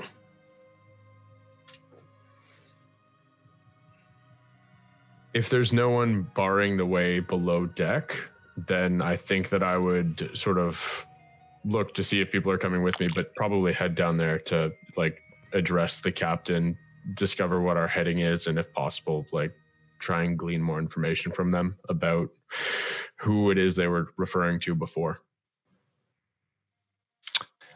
Okay. So going down to the bottom hull of the ship, Toon leading the way. Is there anyone else who was going to follow him? I'll probably stay on top deck. I was going to say on top as well. Yeah. Oh, I'll go with Toon. Yeah, I'll just give the two of them a nod and kind of step to one side and kind of watch the sea. Just fold his arms and just Same. look out across the sea. I saw that Jared did have their hand raised. I don't know if that was in relation. Oh, Yeah. I was gonna wait until Griffin finished, and I want to do something, but no. Okay. Yeah, go for it. Oh, me right now? Yeah. Okay. Well, while this is all going on, for the first time since they had went out, Sir Strange takes off their helmet, reaches into their pouch, pulls out their glasses, and puts it back on. Tarek? Hmm? Can Yes? we talk? Sure. And we'll just go just to the railing off to the side. What's on your mind? Many things. Yes. I see that you are carrying more weight than the hammer that you were given. Just looks at you quizzically. Go on. You're under a great amount of stress. I know you mean well. I see that. I'm speaking to you like this because I want to know what I'm fighting for. I understand that you are trying to lead, to make decisions. I see that. And I know that everyone does too. You're trying. And I understand that past decisions you've made have created a tension. Perhaps I'm overreading into things. I tend to do that, so I apologize. But I do want to know how you are feeling.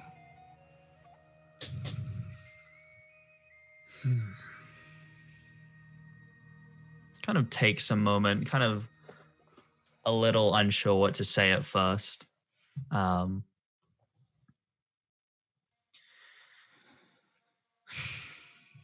unsure what to feel at the moment. Stress is certainly one of them.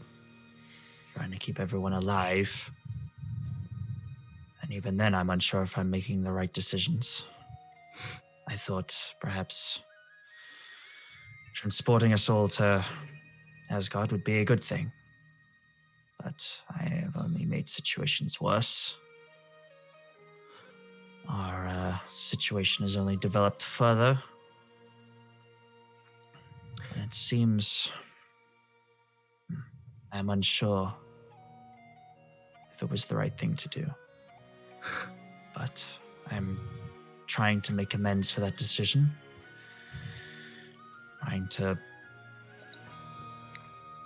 Trying to keep everyone alive. I hear this. It's okay to be unsure. Life is full of uncertainties. I think that's what makes for the greatest adventure, yeah? You say us. You say them. Keep us alive. Keep them alive. But you're forgetting one thing here. What about you? Yes, I understand there's a weight on your shoulders. And the position of you to lead has come up many times. I respect you. And in some instance, unfortunately, I understand. But I must say this. Sometimes, people aren't always looking for a leader. They're looking for a friend. You will do great things. I believe in you. I know you believe in us. Just believe in us a little bit more.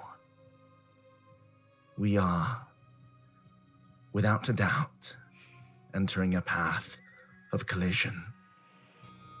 You can only plan so much and prepare. I know this.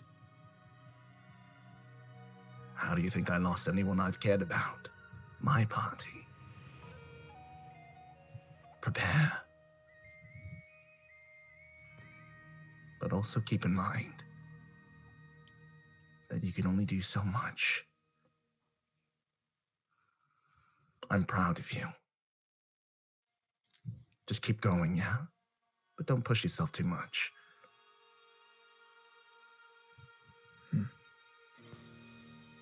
You're going to make plenty of wrong decisions. You're going to fall. You're going to scrape your knees. But you're going to pick yourself back up. That's just how it is. And by the look of you, you've fallen a great deal of many times. So Stranger's gonna gently, just like patting their shoulder. Come on. Odin chose you for a reason. I believe in you. Stay strong, yeah? And Sir Strange is going to put on their helmet. Strap back on. I'm just going to walk away. Strange. Thank you. I needed to hear that. You're welcome. And they just shove a marshmallow up Amelia Pig marshmallow.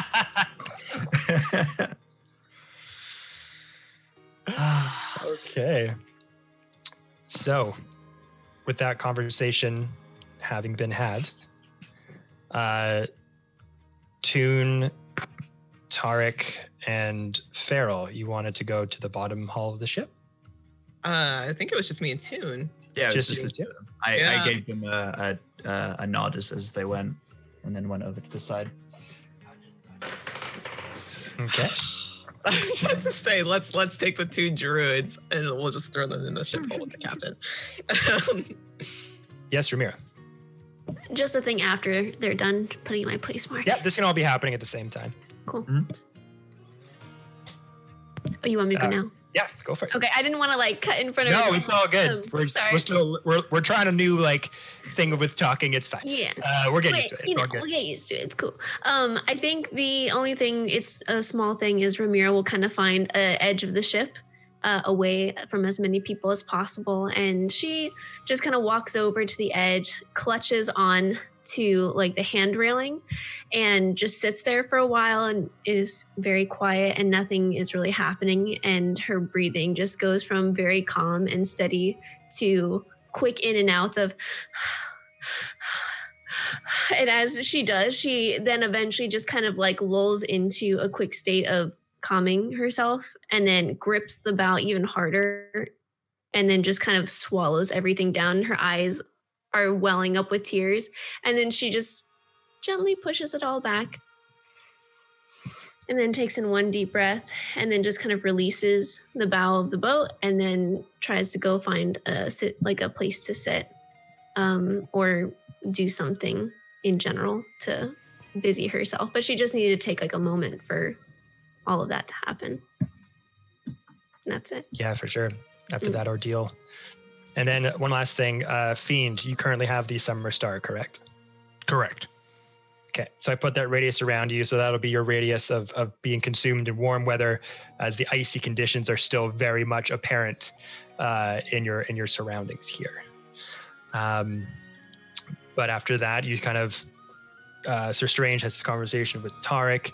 Ramira kind of goes off to the side, just kind of looking off to the distance. But anyone was able to look her way, kind of see her shoulders kind of flinching a little bit, like with deep breaths and everything, but able to just kind of calm herself. And then after that, will Toon and Farrell want to go down to the bottom of the hull. I am following Toon. Okay. I let him go first. So as the two of you go down, the 2 tabaxis that are just generally just kind of sitting up there are just looking at you, watching you go down. And they're just keeping a very keen eye on you too. I wave. But as their reception is cold at best. I'm fine with that. And I really just do it for the acknowledgement. so you go down to the bottom part of the hull. I'll reveal that area to you. So there are a few other people down there that were not on the top part of the ship. Cool. Let me just move you guys. I'll move your tokens just over here. Their reception was cold. Everything is cold. It's Icewind Dale. Exactly. Exactly. I would be It more was concerned frosty. if it wasn't, because then they'd be trying to like endear themselves to us and betray us. And that's fun. us. Like, Yeah. we can't If have Kevin told us something was warm here, I'd immediately that. be We'd be like, what? Ah. But yeah, so you go down to the bottom of the ship, and you notice a couple of other figures that were not there when those 4 members came out from the side of the hall that were hiding, or maybe they were springing a trap of some kind and didn't want to execute it, whatever their plan was. You go out into the hall of ship and you see a couple other members of this crazy crew. 3 to be exact. 2 males appear to be human, and 1 kobold that looks the equivalent of like the Hulk. He is massive and huge, like is not small and scry at all, like enormous biceps, pecs, huge back muscles, kind of has like an arched, hunched back. From this from the back of where you're looking at him. And as they're kind of having this conversation, what are we going to do about this? I don't know. We're going to go. And they kind of look over and notice you guys kind of coming down. Unless, did you want to kind of go down the steps stealthily and try to like hear what they're saying? Or did you want to make coming down? No, in I'm fact, just like following Toon, so as soon as they start to come in sight, I would like call out a greeting so that it doesn't seem like we're trying to be sort of underhanded at all. Okay. I would. So the other 2 humans in that group as well. One of them wears is interesting. He's wearing kind of tattered robes to an extent. He has a blindfold on around his eyes, and he has a red scar cross on his forehead. And he has this big, long, bushy beard, really long, kind of tousled hair that goes down like past his shoulders.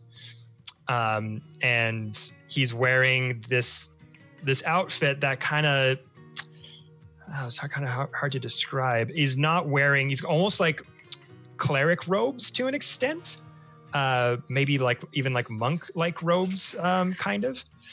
And he is holding a staff, and he's got like this sort of red cloak coming out from underneath his collarbone, with just some slacks and some high fur boots for the winter. And he's kind of like leaning on it from one side. The other male is wearing, looks like noble clothes that have probably in the closet for like 20 years. They have like ruffles and like a nice coat and things like that, but like really aged, really dirty. Like they haven't been cleaned in a long time. And his face as well is fairly disheveled.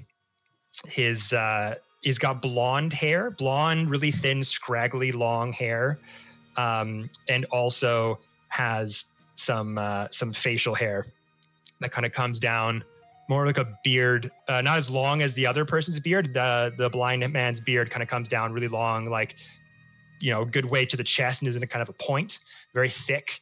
And this one's kind of scraggly and blonde as well, matching his hair. It kind of comes down just around, just under his chin, is kind of wavy length. But yeah, so they're all having kind of this conversation with each other, kind of in murmured voices. And then Toon, with your giant Luxodon feet hitting the wood, and it kind of cracks and squeaks as you kind of kneel your head down, as your body and frame is very large for the interior of this ship. They all just look behind, and they see you and Farrell come down to the bottom hall of the ship. So I would call out as soon as we're coming down to the bottom area, "Hail, Captain! Hail, crew! May I request to know our heading?" You want to know our heading? As the captain just kind of looks at you. I thought you know where we're going, honey. We're going to Grimscale. You want to go to the Solstice Island, don't you? Isn't that where you're headed? To the Oriel Fortress? Gonna poke my head around Toon. We just were making sure. Yes, well, unlike some people, I don't mess up plans. So we've been paid to do a job, and that's where we're going, honey. Is there anything else you'd like?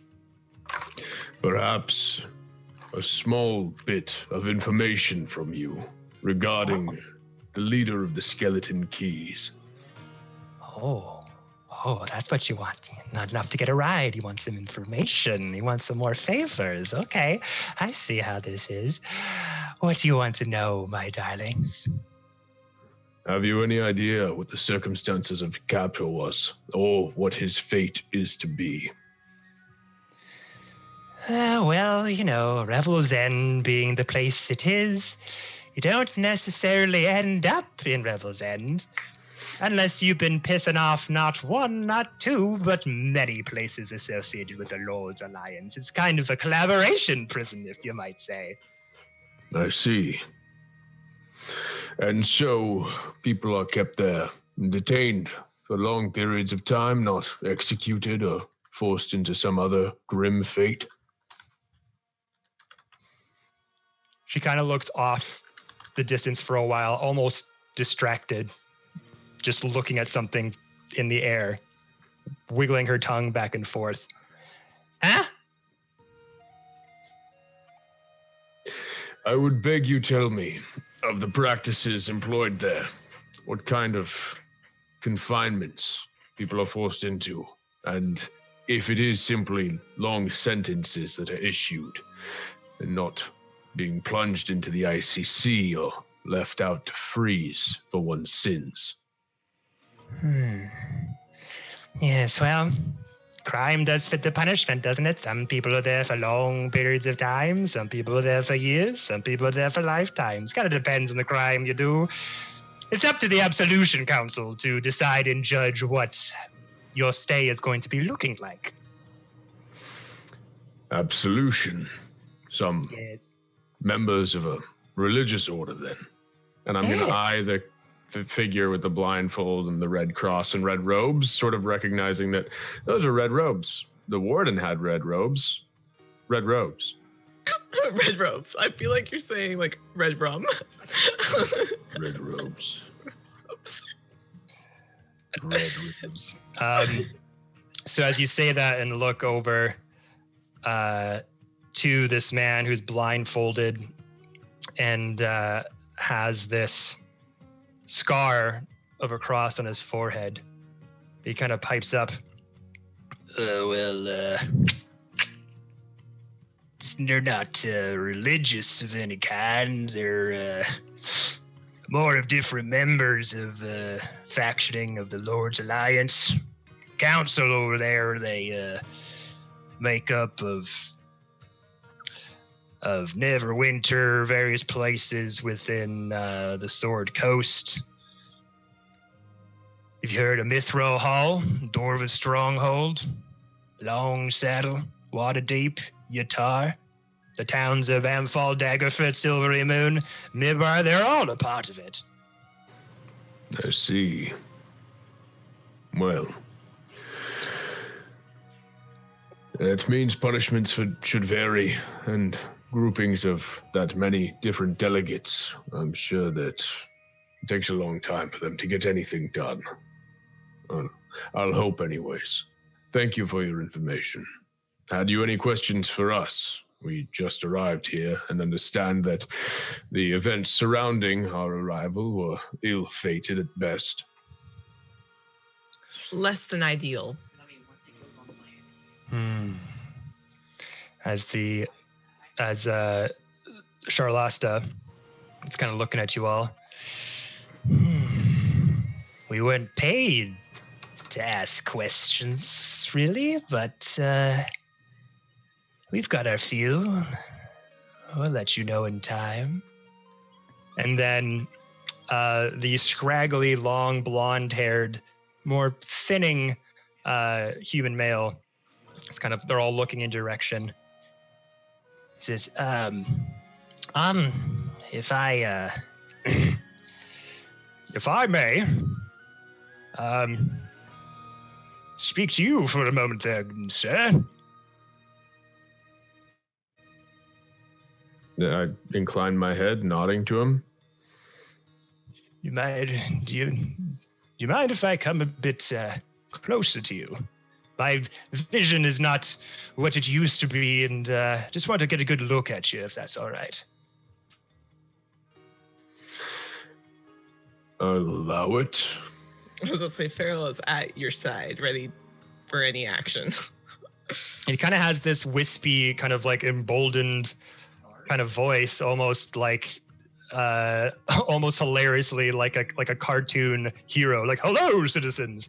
But he comes towards you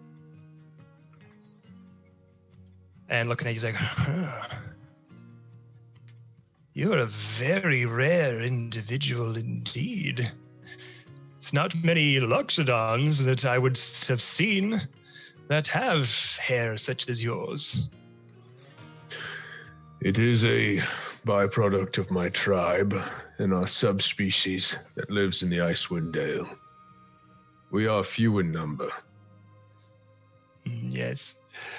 Run into many poachers out there, I should say. In a way. Great tell. I hold his eyes very sternly and sharply because he's treading on thin ice.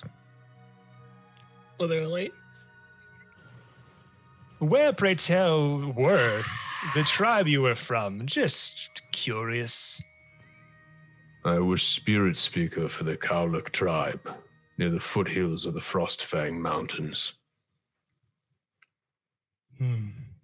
Very good. Very good. And looks over to Farrell. You're very quiet, aren't you? Sometimes. Do you ever make it out to Sword Coast very often? Don't seem like the type to be hanging out in Baldur's Gate. Or, sorry, in Icewind Dale? It depends. Depends on what? My mood. Depending on mood, you move from place to place. I'm very impulsive myself. I mean, sometimes you like it here, sometimes you like it there. Like, I get it. These, companions, and then the captain goes, "That's enough.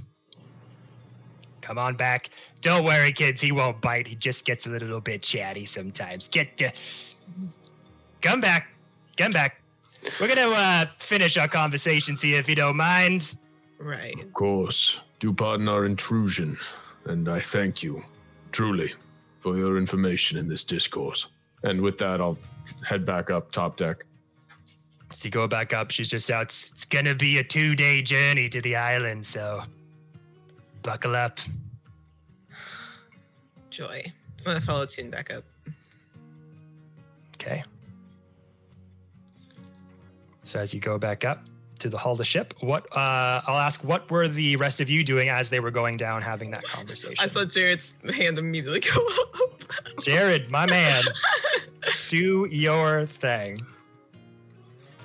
Sir Strange, would I've witnessed what was happening on with Ramira? Yeah, would have noticed. Yeah, roll a perception check.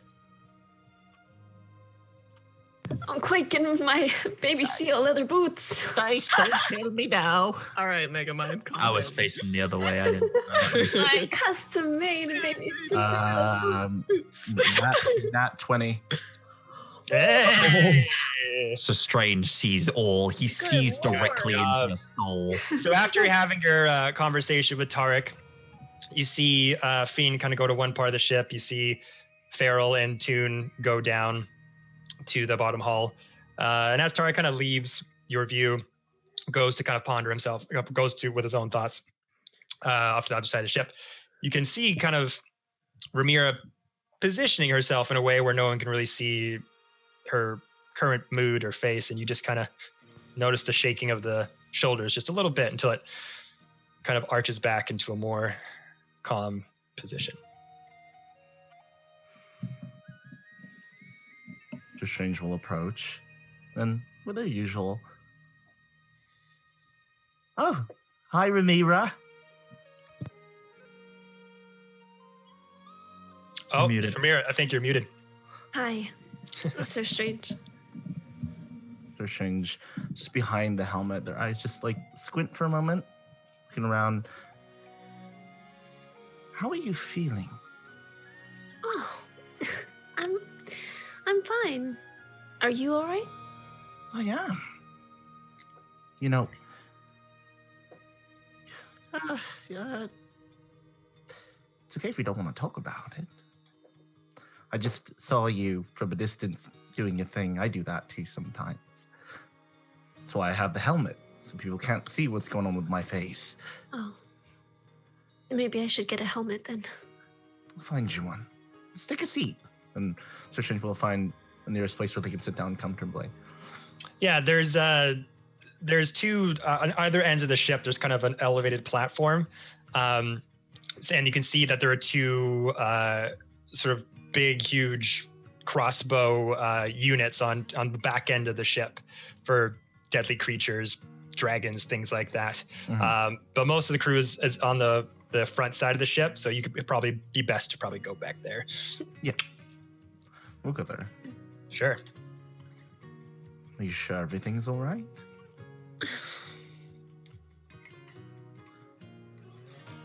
No, but I don't know. Well, it's okay to not know things. Gods know I'm like that all the time. What's coming from your heart right now? And she's not really made eye contact, even though you have like the helmet on and everything. She eventually just kind of thinks about it. There is so much happening all the time. All the time. Mm-hmm. Oh, yeah, I can see that. Yeah, it's always something. And I know that this is my party. Mm-hmm. 6 months ago, I was living in a tiny town, thinking that I had found a place that was for me. Yes.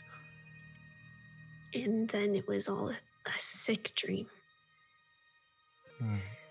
And now I'm with people who are so different and so angry and so sad and confused, and it just doesn't feel like there's room for anything else, you know? Sir Strange thinks on this for a moment. You know, when I was a child, they remove a flower, 2 actually, 1 for them, and hands 1 of the roses to Rhaenyra. Whenever I had a lot going on, my mom would hand me a flower. And for each problem we had, and we'd talk about, we'd pull a petal. You're going through a lot, and you feel like there's no room. That's okay. But there's always room if you're willing to make it for yourself.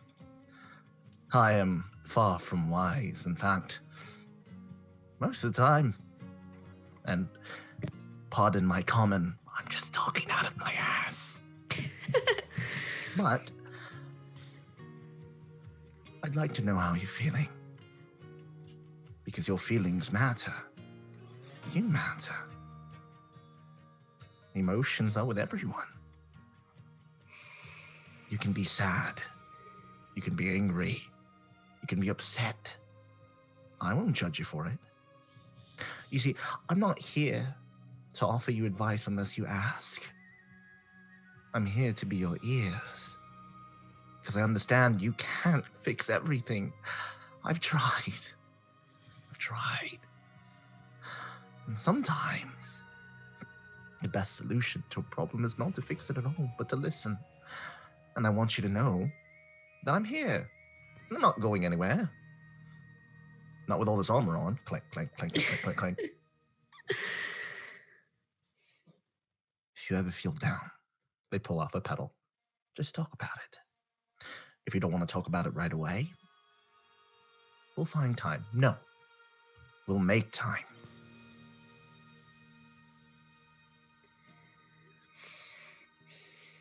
She's gonna pull off one petal and kind of toss it into the wind. I just feel like I make myself big, and then I make myself small, and then I make myself big again, and it just doesn't matter.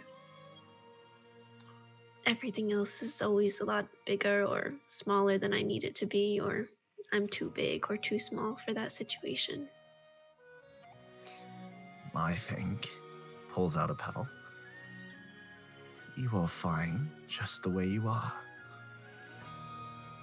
And whatever you decide is right for you.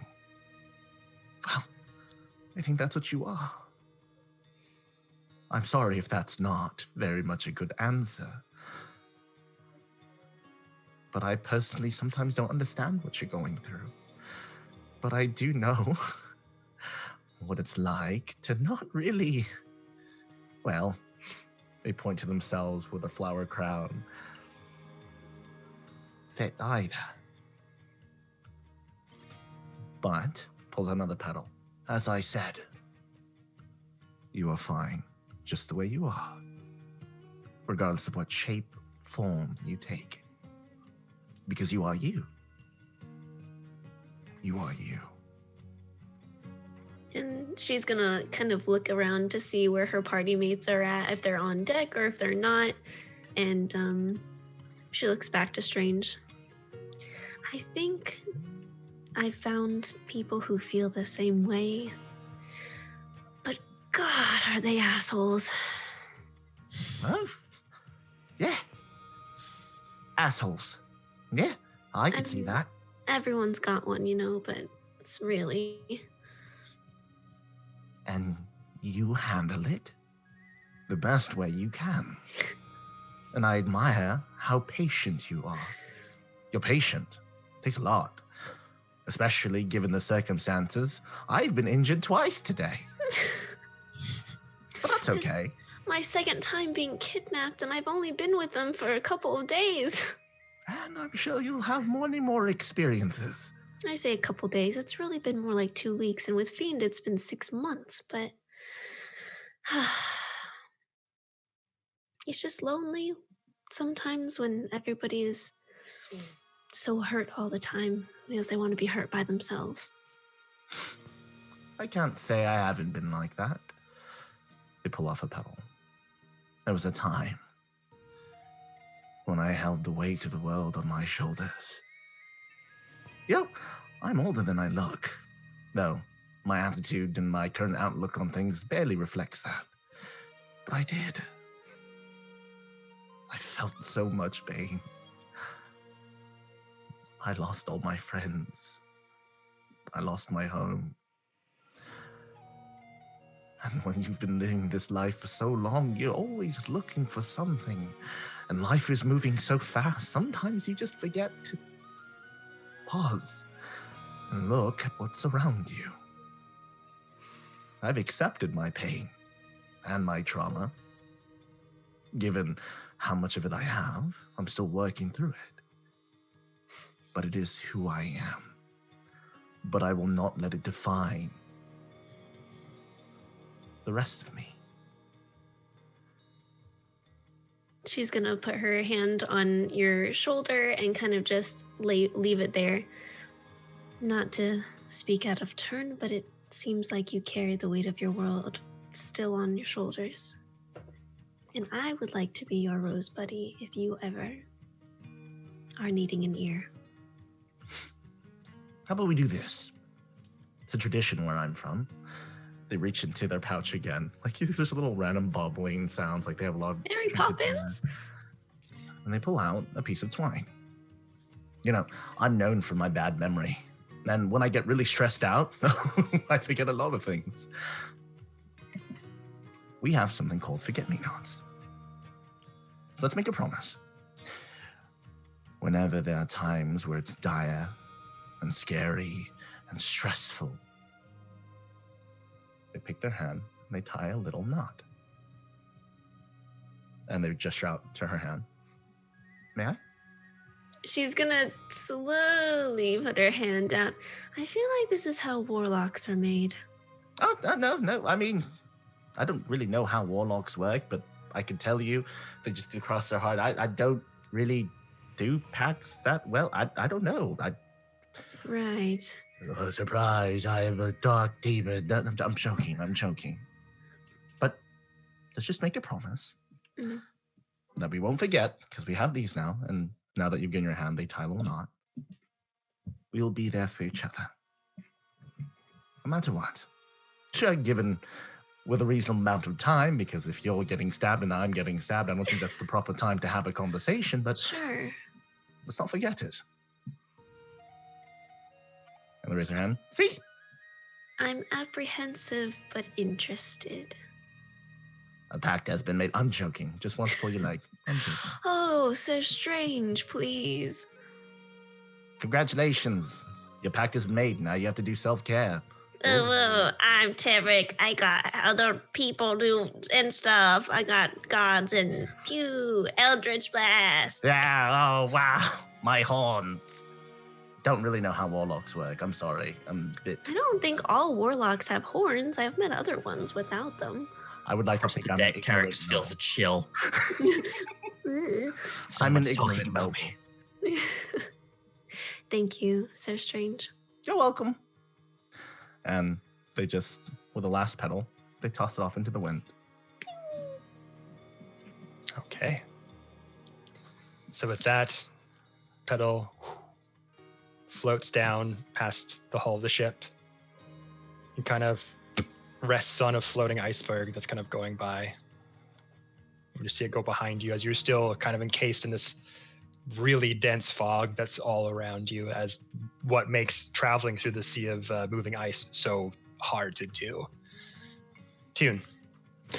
So coming up from below deck, I would want to head over to Mr. Fiend. Mhm. Is he sort of... Are you still catatonic by your quarterstaff?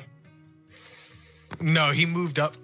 He is essentially where he is on the map, Oh, okay. kind of like over by a ballista. All right.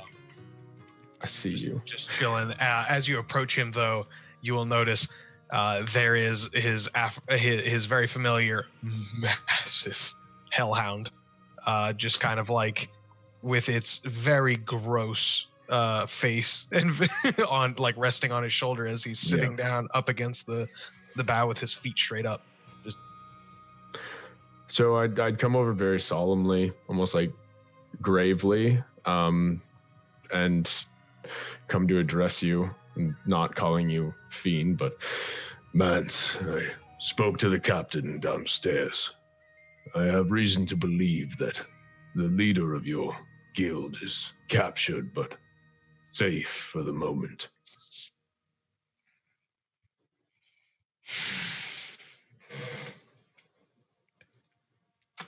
it looks like he's having difficulty.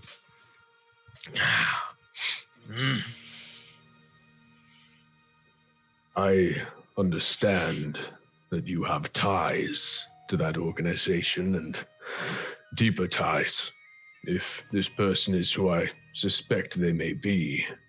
But if I may speak plainly, back there, atop those cliffs, as we were faced with possible capture, I realized something in myself. I would die for any one of you who I now travel with. And I would dishonor myself. But I could not be captured. I am not one to be caged. I could not live in chains.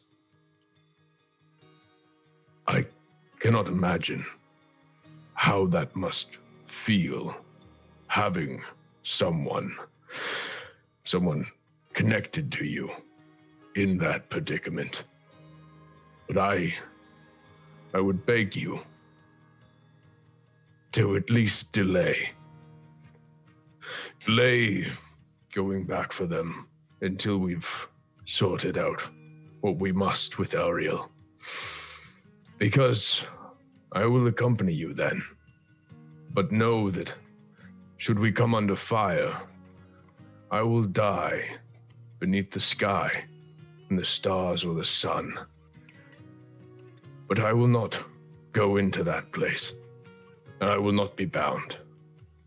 But with you and Tarek, Farrell, Ramira, and Strange, I will go where we will. Do as we must. But these are my limitations, as they were. And I sort of look down almost shamefacedly down at the deck of the ship.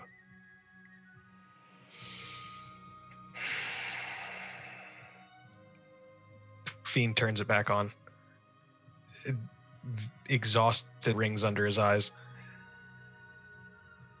My dear Toon, never lower your face. It's unbecoming of a mighty warrior such as yourself. Ha! How else would I see you, little one? Yes, I understand. With that being said, gods curse me. Is it not my punishment when I tell us to run? It's from the one man who treated me so well. I'm mocked by celestial powers. It would be suicide to go back to this place. So I cannot ask my friends to do this, and I don't know if I can do it myself. I have much things to think about. Circumstances of the last time I met him. And maybe what the real reason is that I could not find them. Mance, I have known you but a short while, but in that time, I have seen you change. I have seen hot turn to cold and smoldering lava coalesce into something more solid and structured. That man and what he did to you, you are no longer the person who faced that trauma and that abuse. It was laid on another person altogether. It does not mean you may not harbor ill intent, nor those memories. But you are stronger now, and were you never to face that one down again, it would be no mark against you. Fiend uses his hound to stand up and places his hand on, over your heart. He goes, "My dear friend, I have had a parent who has not been such. But between us, friends,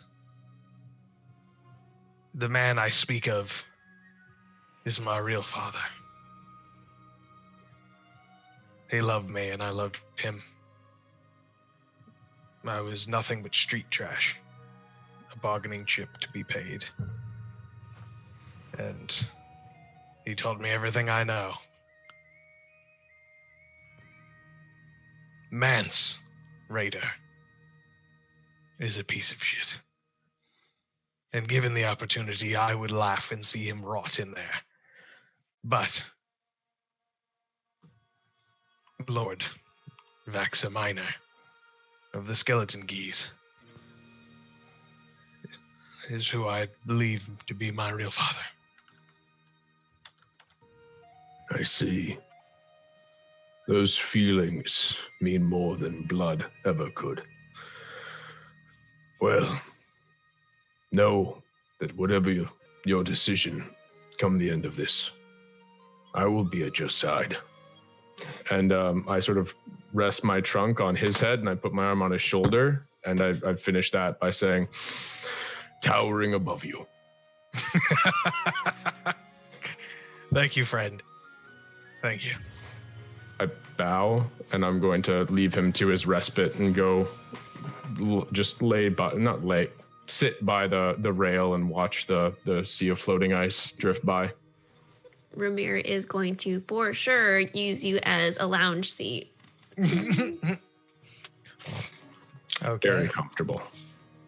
So as you all enjoy each other's company, as the sun starts to go down, the warmth of the summer star is keeping you in good condition from the extreme cold outside. As you see kind of the crew members with their like warm or their winter clothing kind of doing their job and just like kind of giving you a side-eyed look as you're all enjoying this like nice summer weather comfort in like your normal clothes walking around. But as night starts to descend on to the ship, one of the crew members comes out with some sleeping bags of sorts, some roll-out material for you to sleep on the top part of the ship, and just says, "Here," throws them to your way. He's like, "You will all be sleeping on the top part of this ship today." Thank And you. it goes down. No worries. Thank you. And then the rest of them, just like barely saying a word. The crew seems to be really not into it. Their presence here, and they all go down to the bottom hull of the ship. I make my way towards the center of the ship, so that way the summer star can encompass where they were too. Okay. So maybe it'll they could warm up to us, if you will. Nice. Uh-huh. The puns. So you go over to their side, and they start to go down into the bottom hull of the ship for their rest. So this is pretty much nighttime at this point. Again, it's hard to kind of figure out what is night, what is day. I know I said the sun is setting. Technically, you wouldn't be able to know the sun is setting. It is dark outside all times. But around that time frame where night would be kind of taking place, as you feel yourselves just getting a bit, in that mood of tired, day ending kind of feeling. What would yeah, Ramir? Oh, I was just gonna say we will be taking watches, right? Yes. Okay, Yes, good, absolutely. good. Just wanted to make sure. Okay. I can take first watch. I got it.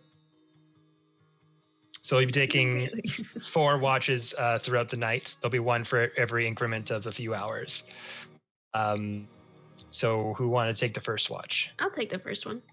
I'll take second. So Ramir first, Tarek second, Take 3. 3. I'll Who's take going to be 4? I'll do 4. And 4. Okay. So we'll start with Ramira. Okay. As your companions start to rest down for the night, kind of just staying up there, looking around, just the breeze kind of whizzing past your face. It's not snowing right now. Finally, you can enjoy just a little bit of the free air without little bits of snowflakes kind of rushing into you or bits of hail or anything like that. Mm.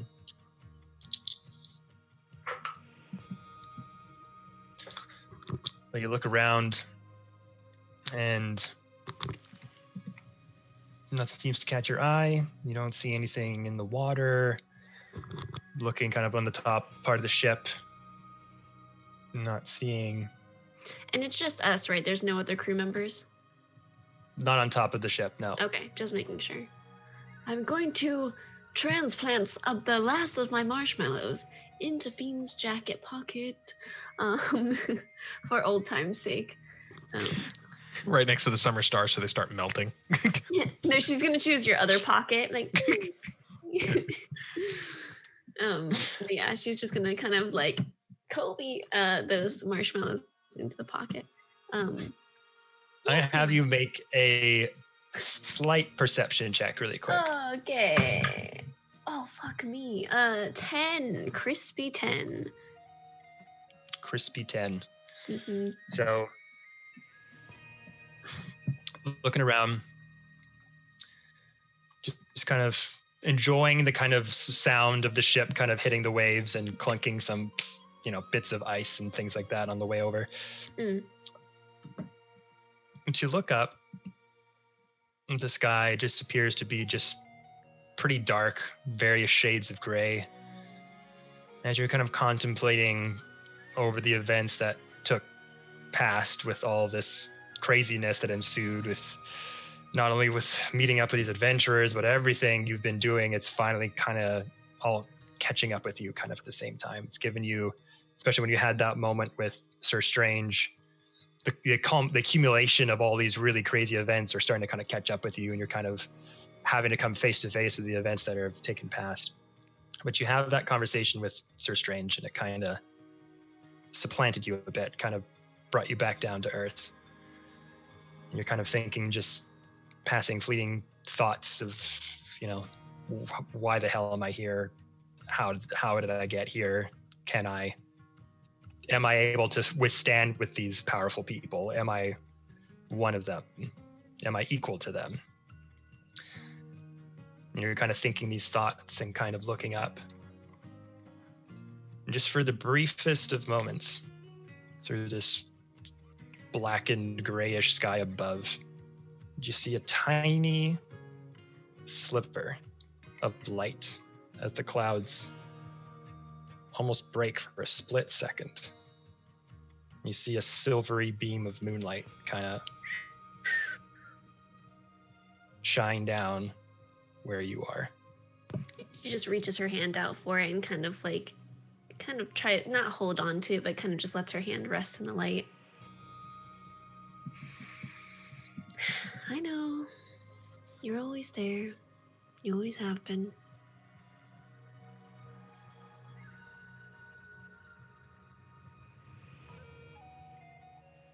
I'm back. Sorry, I froze there for a second. Oh, okay. Very good. She basically just reaches out her hand into the light and kind of sighs and goes, I know, you're always there. You always have been. As the light kind of washes by you, it gets engulfed once again by the clouds. And that will be your watch. So uneventful, but now we come to Sir Strange, I believe. No, who's the second one? Oh, Tarek. Tarek I have is second watch. Yeah. then Sir Strange, then Pharaoh. Right. So you kind of go up to Tarek, kind of, hey, it's your turn, bud. It's just me. Time Thank to you, wake Roger. up. Nothing eventful, I hope. No, nothing.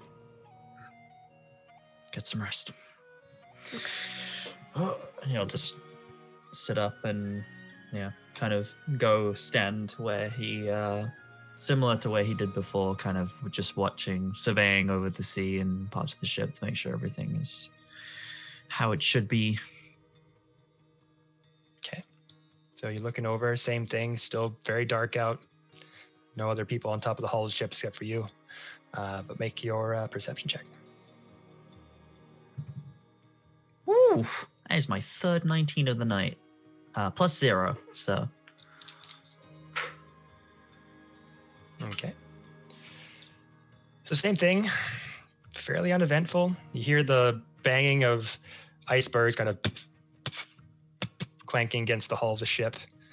Looking out in all directions. Again, the fog was very dense even in daytime, but again, it's always dark here, kind of Mordor vibes. So it's hard to kind of see any varying degrees of what's out there at this point. But you're looking at the water, hearing signs of anything rustling in the water, any creatures that could be around, but it just seems to be silent.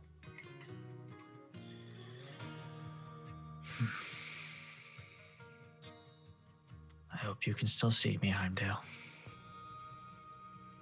Kind of just looks up to the cloudy sky.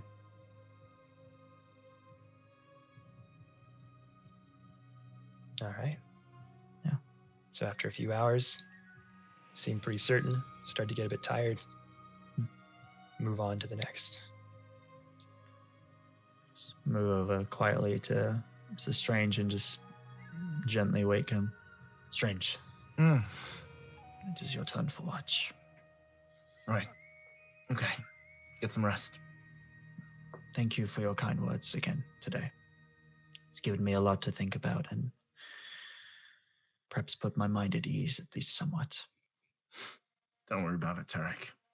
I'll always be around. I hope so. Yeah, I'll just All right. go back down to sleep. Sir Strange. Getting up. Again, same thing. Pretty dark all around. Hearing the rustling of the water and the clanking of icebergs as the ship's kind of moving forward. Mhm. Make your perception roll, please. 18. 18.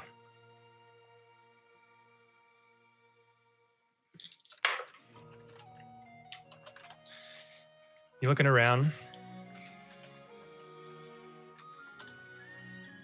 Down in the hull. Again, rustling of water, sort of splashing up against the hull.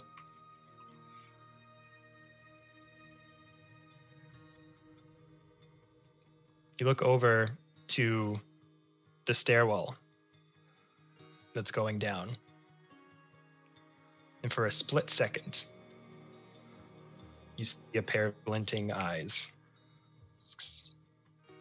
in the darkness of the dark stairwell that kind of match the irises of the midnight-skinned tabaxi. Just at the corner of your eye, as you're kind of looking around, you're trying not to make it look like you saw what was going on, but you just see this glint in the darkness. So Sir Strange noticed it. Mm-hmm. She clears her throat and nods. And they take a mental note of that. Is the tabaxi still watching? Presumably. You'd have to turn around to see. They turn around. Go around. Not there anymore.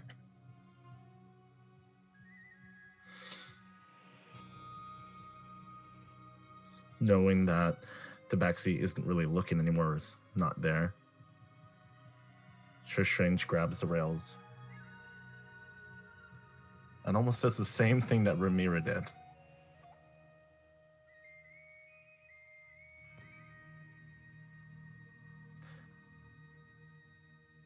And after they're done,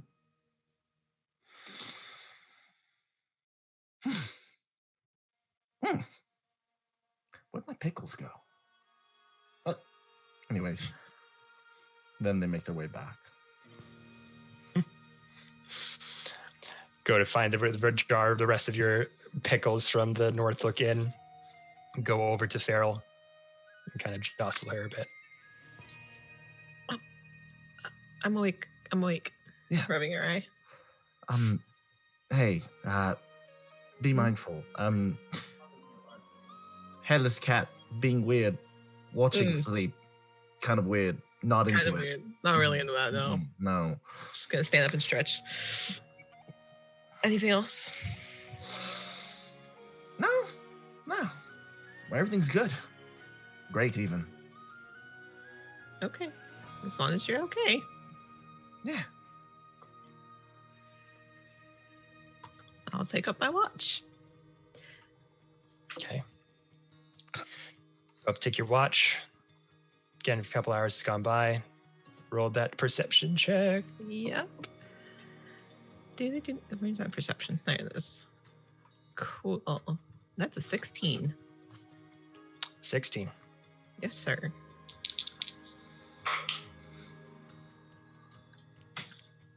So about the same thing.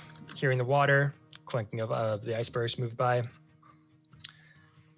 It's getting if you were to have some sort of semblance of time right now, it's getting early up into the morning there. Mm-hmm.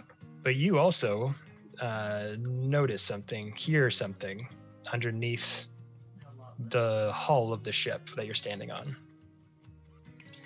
It's very faint. Uh-huh. like the rustling, a little bit of muffled clunking and banging against the wall, kind of like a.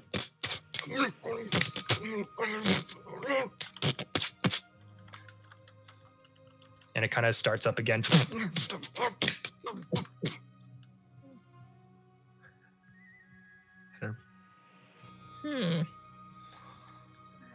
Interesting. It sounds like in the hole below me. Mm-hmm. Okay. Take a mental note of that. Okay. It doesn't sound like screaming or anything, right? Like it just You're sounds almost screaming, like a struggle. kind of like Cool. banging against the wall, and a bit of like very Mothering. low, muffled Okay, cool. voice. I'm just gonna take mental note of that. Okay. Yeah. I don't know. Farrell's gonna just kind of wander around, hearing that, kind of just wander around the dock a little bit, or like the top of the ship, just kind of walking around, listening to it. Not really getting anything for certain of what they're saying. Just kind of keeping watch. Okay. And She after kind a of few, glances towards the summer star at one point, like, I could just take that. But she doesn't. It's in Fiend's pocket. She's not gonna go. She's not gonna go for it yet. yeah, melting against the marshmallows as it emits. I don't want to get marshmallow all over my hands. and as you are having this watch,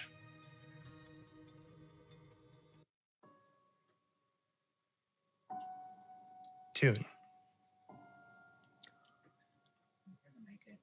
as you are sound asleep,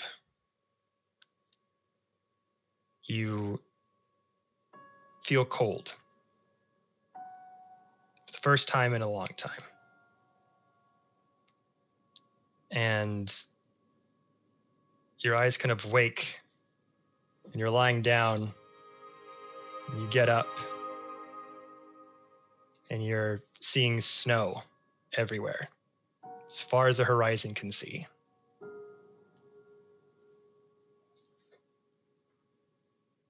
But it looks familiar to you.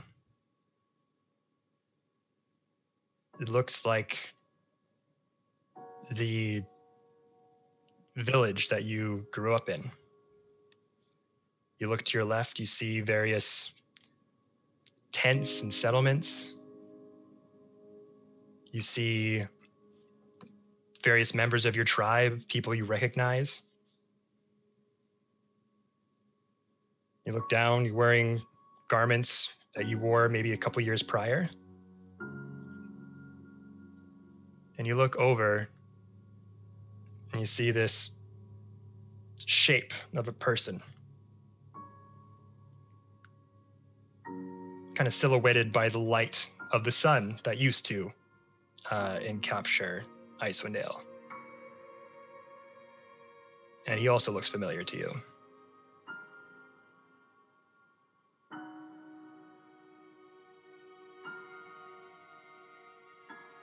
What do you want to do?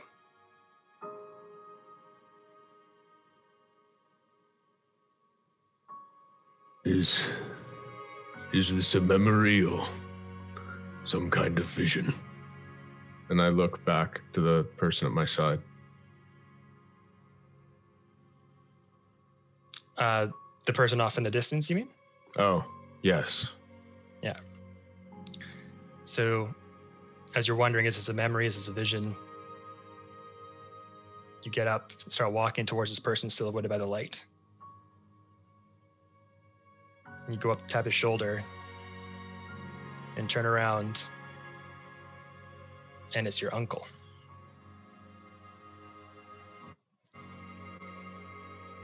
And he looks at you, and he's happy. Puts his hand on your shoulder. My boy, I'm so good to see you again. How have you been?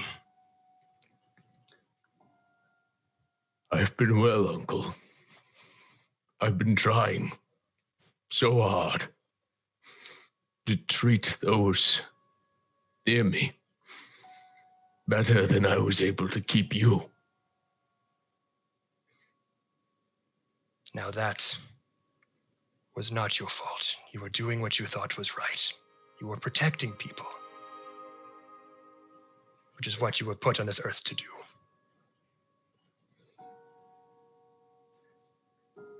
I do not blame you for what happened, my son. You must know that. I know that you would say that. For all the feeling in me, I cannot help it. I know there was another path that I might have taken, and you would still be here. I am still here, son. I'm always here. I don't know exactly how this is possible, this moment, this connection, but I am thankful for it, as I am thankful for having you in my life. I know... I've missed you. I've missed you so much. And he goes in for a hug, And I'm gonna embrace him. holds you tight, puts his hand over your shoulder. I know things have been hard, but you are doing the best you can, and that is all that matters, dude. There is so much suffering, and it is like churning water around me. And I thought that I could carry those, drowning in it, and they are clinging to me, and it's pulling me beneath the waves, and I'm choking, and it's dark, and it's cold, and I need someone to pull me out. But I also need to be the one to pull out all the others with me. I need to breach the surface. If I can bring them up, maybe they can carry me to shore. And I'm just gonna like bury my face into his shoulder and have a good cry. A really good cry. And as you do that, he puts his massive mammoth hand on your back. There cannot be ups without many downs, too. Life is an ever-bending river that goes up, down, wide, all around. This people, this group you are with, they are good spirits too. May not look at times, but as much as you are there to help, as much as you are there to help them, they are here to help you as well. You must know that. And that I am looking down on you, ever so proud of the person you have become and continue to be. Thank you. Thank you, Uncle.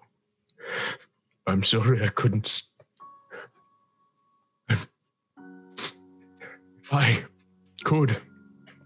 If I could have gone down that other path, even if it changed me in the way things are, I would have.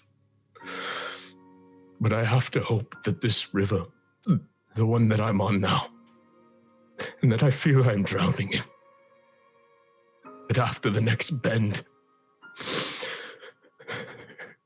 the rapids will cease, and things will get better. I will hold on to that hope, Uncle.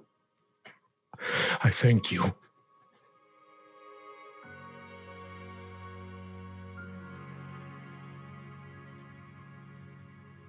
It will get better, too. It always does.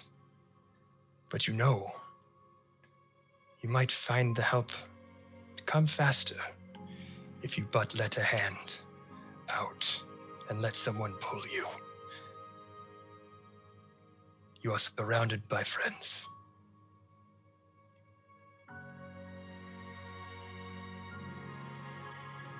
You are about to embark on a very dangerous journey. But this is what you were born for, what our tribe has bred you for. This is your moment, your sacrifice. Take it with you, and know that I will be watching. And as that happens, his body kind of dissipates into snow and wind off into the wintry landscape. And as this happens, you start to wake up, along with all the other party members who are starting to get up at the same time. And you look over from that dream, vision, whatever it was, and you look up over to Fiend as he's getting up. And you notice this glow that's kind of emanating out of his pocket where the summer star is. And it's a bit brighter than it usually is. And then it starts to glow back.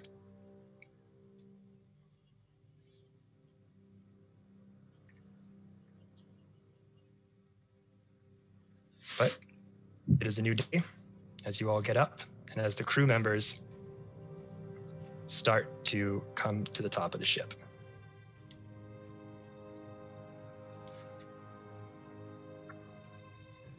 As they do, I want to take a head count of who, like a mental note of who comes up after hearing what I heard last night and seeing who was down in the hole. Like when me and Tuna went down, I want to take a mental note.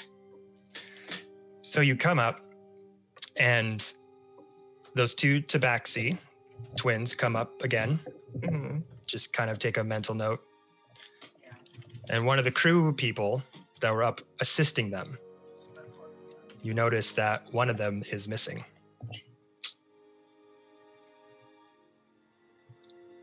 Interesting.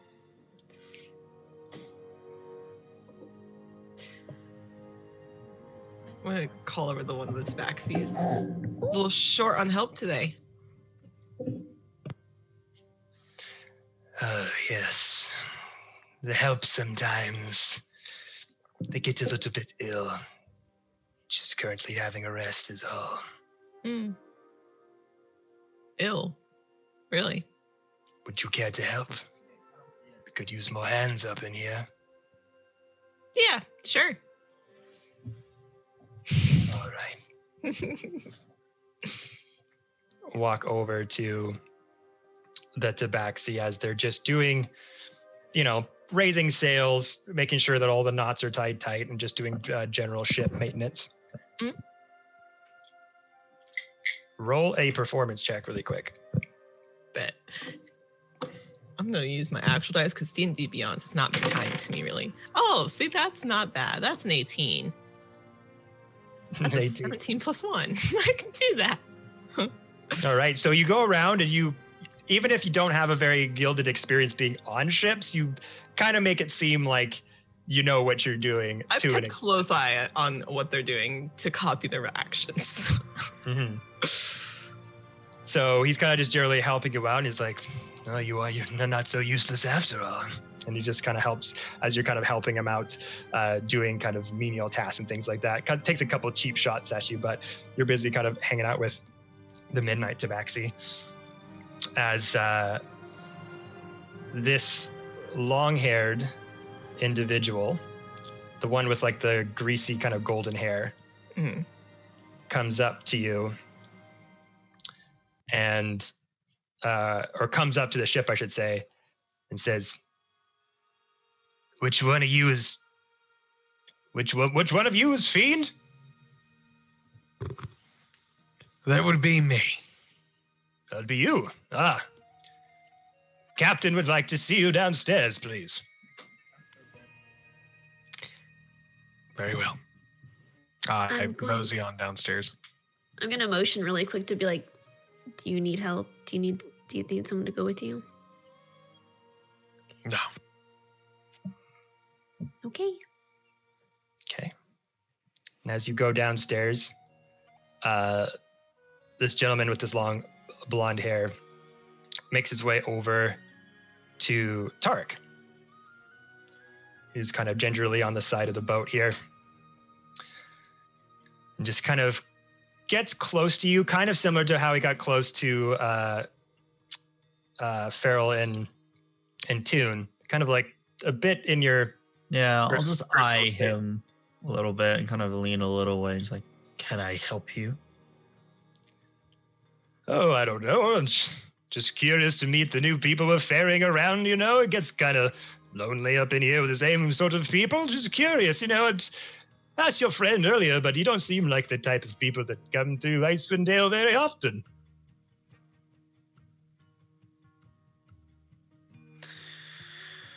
I will be leaving as soon as I can, but it's certainly not a place I have enjoyed visiting. Yes, of course, yes. Who wants to be in Icewind Dale, right? Frozen wasteland, everyone's depressed and sad. It's bullshit, really. And why are you here? Part of the crew, part of the ship, you know, gotta make a living. The captain does pretty good to keep her end of the bargain on things and just try to do the best I can to live.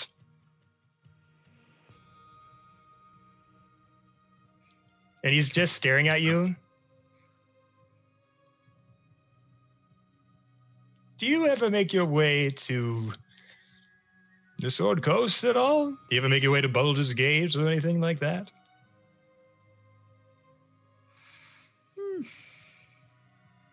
Baldur's Gate. Yeah.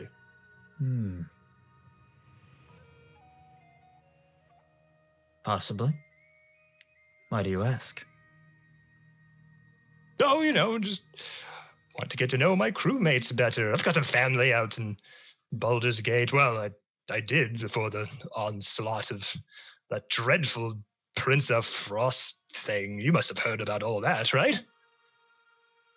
Yes. Certainly did hear about it.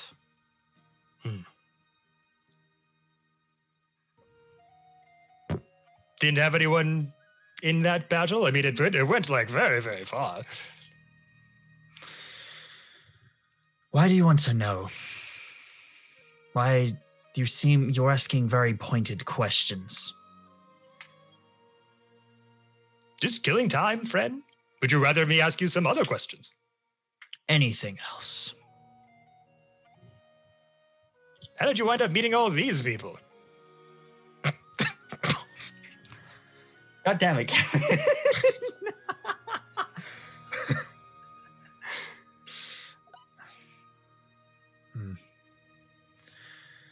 Well, some of them I knew before all of this.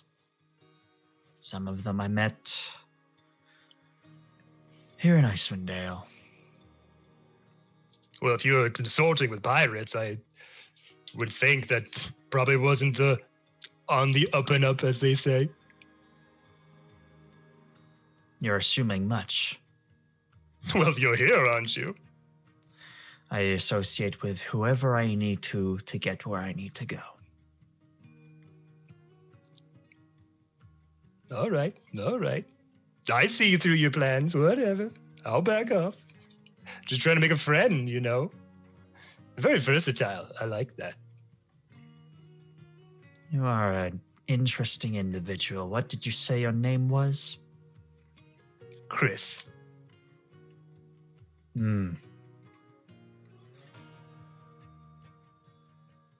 Just looks away. He's still looking at you. I'm ignoring him. All right.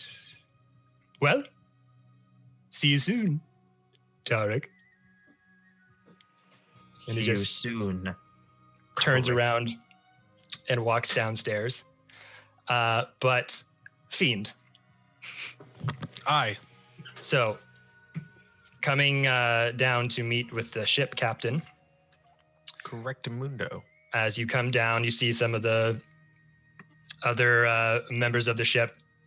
The big muscular kobold, the bearded blind man, the dragonborn, and the smaller kobold, all seemingly playing a card game of some kind, betting gold.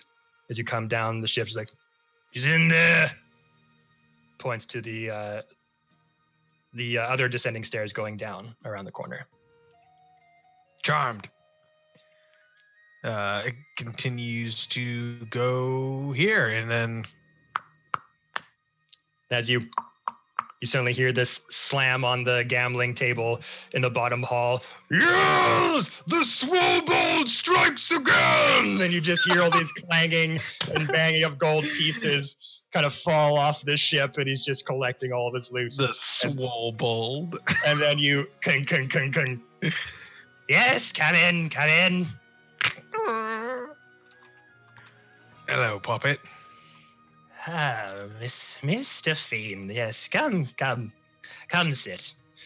And as Charlasta kind of puts up her two big knee-high leather boots that just have adornment of very weird knickknacks kind of hanging off all of them, random jewelry. There's like a eagle feather hanging off a chain. So how was your first night's sleep? Did it go very well? It went. That was yours, warmer, I imagine. Well, I mean, yours couldn't have been too bad with that weird doohickey you're carrying around. Couldn't help but notice it was pretty toasty warm when you arrived. Of course. At the very least, we can make you comfortable for doing us such a favor. Oh, I guess so. It's just not very many people who can find devices like that. Well, I did die for it. You don't say! As it turns out, fairly hard to kill. And he gives her kind of this psychotic look. Well, I guess the test of time will tell that tale. Sure But will. just curious. Mates on the ship here tell me that you were not very jolly, let's say, this past day. No. Jolly. What do you mean? Well, someone who's a close friend. Yes. Current situation's a little iffy. Current situation on the tip of our tongues. And he just kind of like moves stuff around her desk, like fiddling with it, like straightening it out. You mentioned I just missed the boss of the Skeleton Key. Were you implying that he was at the prison, or were you implying something else? I never clarified. For good reason, obviously. This person's obviously of great importance to you. I mean, Right. I've worked with him a couple of times in the past. You did, yes, I do remember that. Very strange individual, if I may say so myself. Short, to say the least. Yeah, short. Yes. Short bastard. Cranky man, yes. Are you still in allegiance with those people? Lifts up his hands, and there's a tan line where his ring was. Where did that piece go? I thought you never took it off. They don't. But you do. If I were to speak as plainly as you did yesterday, sure. But I'm sorry I didn't break it to you in any kind of fancy way. I was kind of pissed off at the moment as you kind of fucked my plans up pretty well. Well, now it seems as though both of us have something fucked in that prison. Yes. Quite true. Quite true. So what should we do about that? I'm currently fucked. You're currently fucked. Is there a way we could unfuck each other somehow? If only there was a way to unfuck someone. There might be. There might be. Spitball with me, dear. These companions of yours. What do they mean to you? Well, a lot. Really? The man of the Skeleton Key gang has friends. Well, you know how we Skeleton Keys are. The Syndicate's family. Yes, but they don't seem like the sort that would be in that sort of family, now would they? No, of course not. Are they more family? They did help me kill the Prince of Frost. Yes, we all heard about that. Whoop-de-doo. Made looting a lot easier for us for that time frame, let me tell you. But Oh, I'm sure. And they're going to help me kill the Frost Maiden. oh, the fucking weird lesser god bitch that's doing all the crazy dark work. Well, it makes doing our job a lot easier as well. See? But, and I will say good luck to you, obviously. But, are these companions of yours as much close family as Mina is?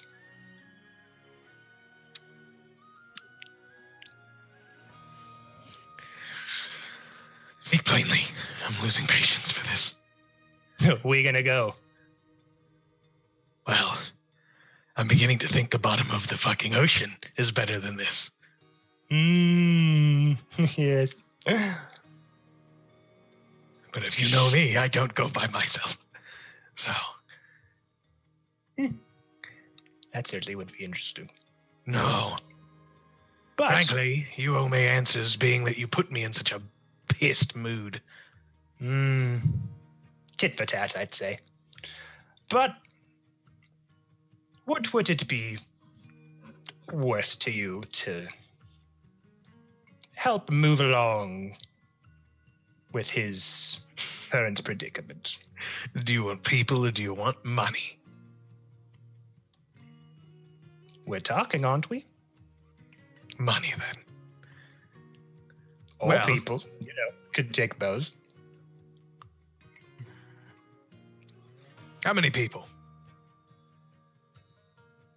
Well, and she kind of smacks her lips, picks out something in her teeth. As you notice that a couple of her incisors are a bit larger than normal.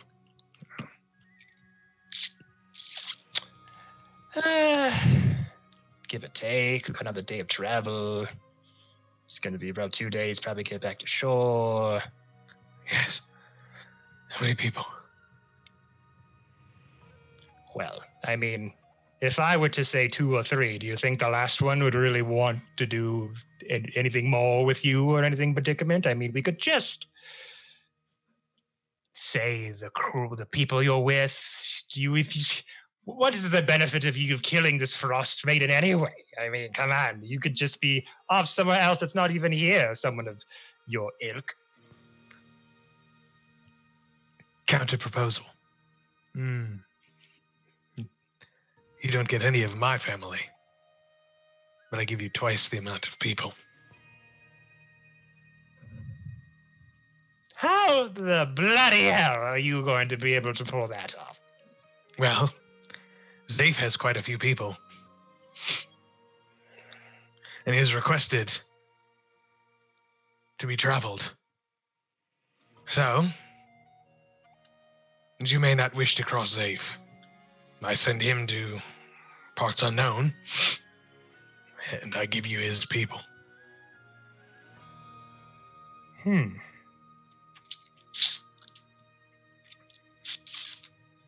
It's people, eh? One doesn't normally try to cross Zafe. It doesn't usually turn up very well for those people.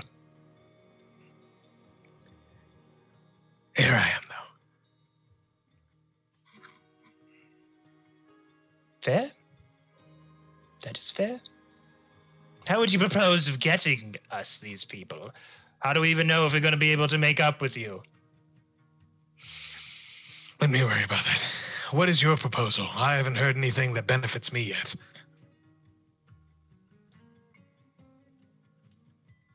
Well, Mina is currently in the Revel's End for fucking around with multiple people within the Lord's Alliance. Apparently, they don't like it when you fuck over many different provinces and countries within the Sword Coast. So Sure. he's probably going to be in there for at least a few years until the Absolution Council dictates otherwise. Sometimes people get out in good behavior, but I'm assuming Mina's not going to be out in good behavior anytime soon. Probably not. If I can get in contact with my spy within the Revel's End, maybe a deal could be done to expedite certain processes. Or perhaps give you information when a transfer might be arriving soon.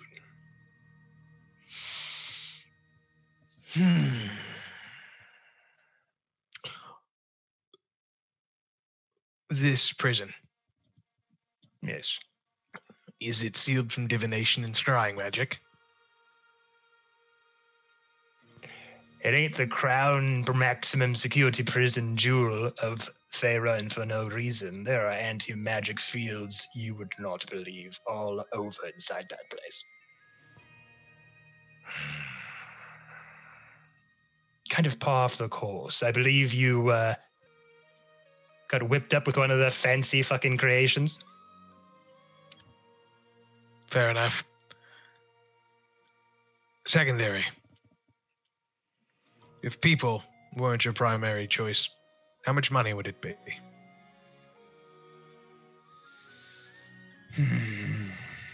From what I can tell, you can buy quite a few people these days. Yes, but the people in Icewind Dale are not exactly in abundance these days. But the people that I'm with currently are not going to be easy.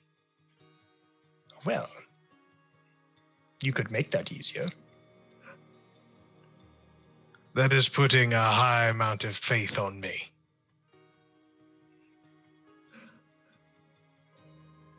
Call that up to honor amongst thieves, then. We're both in the same racket.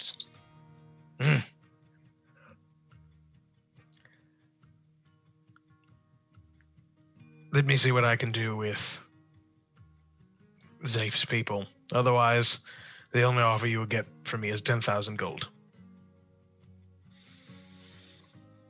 10,000 gold, eh? Tell you what. Make it 15,000. And a fancy item from the island of Solstice. Something fun. Not many people get to go into that place and live. Maybe I'll make it there. Counter proposal. I'll give you 11,000 gold. One item I have in my pocket of magic, and I won't kill any of your crew. Oh, them some big words, my friend. You're threatening my crew in the middle of the sea of moving ice. You really want to go down that road, really? I've already died. And you wish to die again, is that it? Just keep on trying till you get it right. It's not as bad as you might think.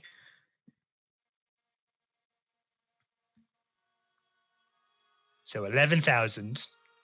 An item I have in my pocket, and no violence to your crew. Despite the irritating cats. Would it happen to be that fancy bowl in your pocket? No, this isn't mine. I'm merely holding it. What item do you possess that would whisk me away as such? He puts the gauntlets of like that Eldritch Blast or whatnot on the table that he won from Ilya. What the fuck do those do? Well, it makes you one hell of a warlock without being one. Hmm.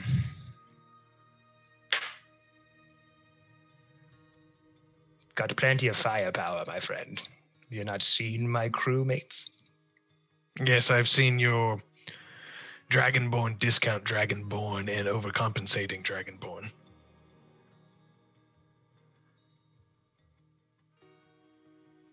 Yes, Swoldbold has a very weird, peculiar manner to him, that's for sure. But a kobold is a kobold.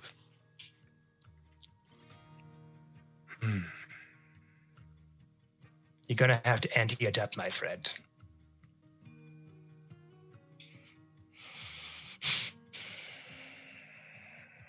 Just give me the people. What does it matter? The floating meat bags. You can go on about your time. You won't be tied to people anymore. You'll live a much simpler life. As she says that, he just has this like unassuming, very lack of threatening like hand motion.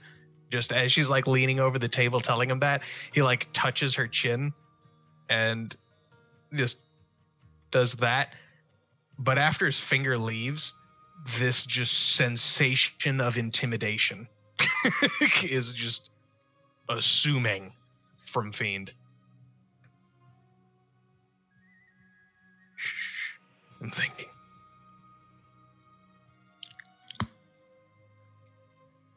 Tries to bite your finger. He puts an apple on the table.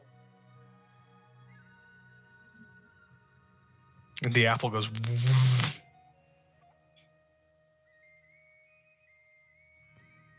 Fruit? Magic fruit. Oh, you got some fucking beans in there too, do ya? Yes. No, I don't. I have heard about the magic bean pouch, though. Lovely device. Great for distractions. This gives you power on a scale. Random. Much like our personalities. You set up the ante. You didn't say how much. He puts it next to her. How many of those you got? 2. He knows he has 4. She's gonna try to make an insight check. Do you want me to make a deception? If you don't want her to know.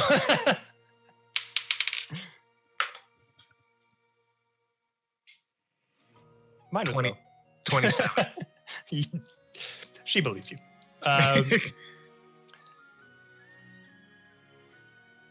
He goes, puts the second one out. For $11,000 and 2 supposedly magical pieces of fruit, how do I know they even work?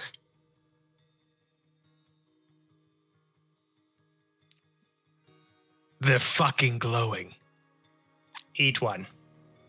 Absolutely not. Oh, convenient, isn't it? Fine. It was 11,000 gold, the gauntlets, and 2 pieces of fruit. 1 piece of fruit then, and I eat this one. Proof of purchase, my friend. He eats the apple. Okie dokie. Let's bring out that wild magic table. Wild magic table, let's do it. Y'all, if Fiend turns into a pilot plant, I'm gonna be pissed. Best case scenario, he turns into a whale. Whale. Then You we know have what? 3 I would whales. cry. I would cry. Tail That's a shoot out pod the of back end. whales. And that's our escape pod. Fiend, roll a D100, please. Ooh, I've been waiting for this all day. I even Oh, made sure boy. I had D100 available. 92. That's got to be something decent. That seems high. 92. Really good or really bad. You can cast the wish spell. I wish I was the fuck out of here. Maybe don't wish it that way. Though. I You wish take a for a bite. bunch of meat sacks. There you go. You take the bite out of the apple. The glow of the apple still very much humming. And you can kind of see the light kind of coming out of your mouth as you. And as the fruit kind of goes down your gullet, you're looking at Sharsala, and her skin starts to gray and crack.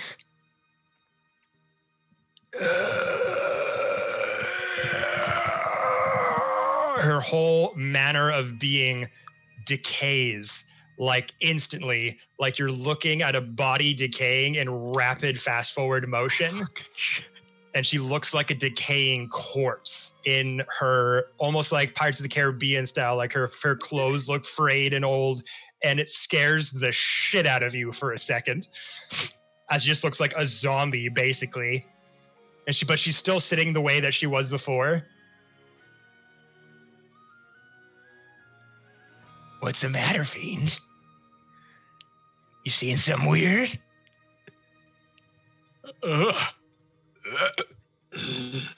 Not very good. So not a good piece of fruit. No, the taste is fine, but I think I finally just saw you for what you were. And you notice that like the skin is kind of peeled back from around her mouth, and these two giant sizers are like very visible now from the rest of her face. She's like, you look like you're not having too much of a good time there, friend. Is there any magic happening? Where's the magic? Show me the magic. What are you? Hungry. But not human. As you are somebody who likes to dabble in random edibles, I too am a bit of a connoisseur. He reaches his hand across the table and puts it on top of her hand, and then leans in and goes, "That's the magic." And pulls his hand back. Undead. So unseemly. Do I get the feeling that I have true sight? You don't have true sight. I'll just say that. Ah, damn it. So, I'm unconvinced. These are magical fruit. I don't see you doing anything. I don't see any powers. You just look scared and, quite frankly, a little thick.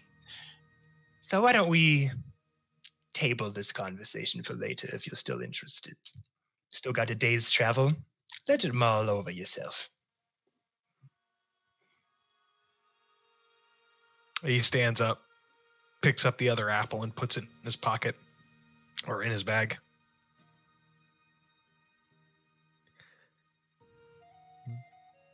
Be careful, Captain. I find myself different than I used to be. Bringing up my past as a way of changing perspective. Don't lose sight of your end goal. He opens the door and then closes it, and then immediately looks at the fucking crew that's over at the gambling table. They're all decaying corpses. Upstairs, then. You make your way up top. Yeah. You see Arik, your friends, and some of the tabaxis up top with a part of the crew. Everybody looks like decaying corpses. Including Everyone. my friend? Including your friends. Okay. Oh no. This isn't good. We didn't die accidentally off screen, right? I don't recall. He walks up to Toon immediately, just, Toon? That's As you turn around. And you look at Toon, and his like trunk is like missing, and it's just like the nose slit on his face, and just like ear parapets from his big elephant ears, and just like parts of his rib cage are showing, and parts of his skin's just falling off. What happened to your trunk?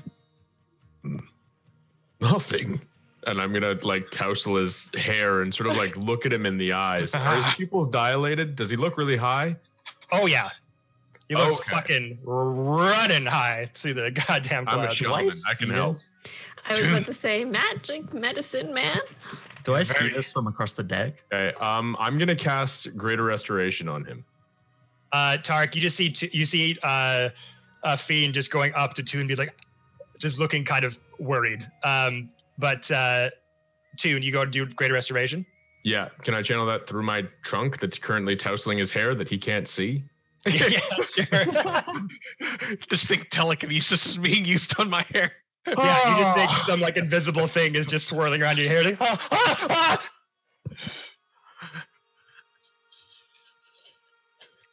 but you do Greater Restoration as the trunk kind of wraps around the top of your head. You all just see this dull kind of radiant light start to emanate from the trunk. And then suddenly, Toon, the skin starts to form back to full color. The trunk kind of comes back into full view once more, and everyone's A-okay. So I continue. I'm still looking at his eyes, watching as his like pupils normalize a little bit, and the panic starts to like flee his face. And Did the captain do something to you? Anyway, I think I more or less did something to myself. On behalf of said captain, thank you for that. It was leading me to believe all sorts of things. Yes. Anywho, I do believe that this is yours. And he holds out the Summer Star to you. All right, let's do it. I'm going to receive the Summer Star. Kev, do I have rolls to make? Arcana check to see if you can continue holding the weather spell. Is it? It's Yeah. blinking. Oh! It's blinking. 20. Hey, Let's go. hey. Yeah, so you transfer the Summer Star over to Toon as that connection kind of leaves your body, Fiend, and that weight that's kind of pressed on your chest kind of becomes a bit lighter as it attunes over to Toon. And that pressure, that weight kind of Attunes. it attunes over to Toon. I watched you and Zaphos go. And also mention, Jared, that dagger that you picked up, you know the stats of all that now, and you're able to use it. Nice. But yeah, you feel that connection come back to you too, as a Summer Star kind of like kind of glows for a little moment, pulsing as it calms down again. Okay. They're cannibals. Oh. Yes. I would be very on guard for the next 24 hours.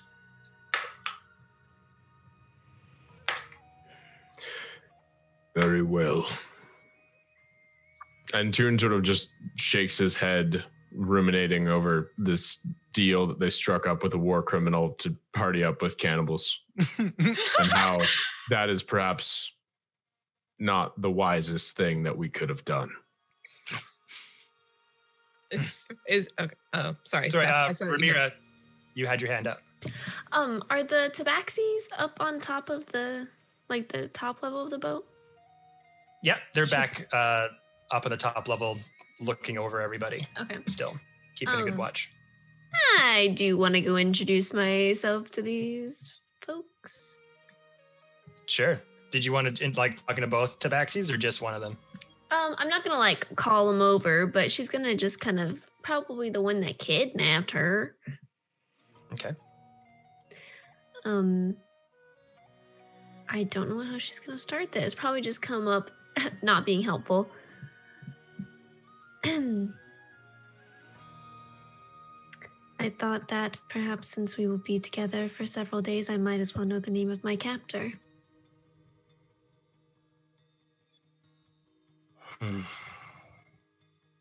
My sweet.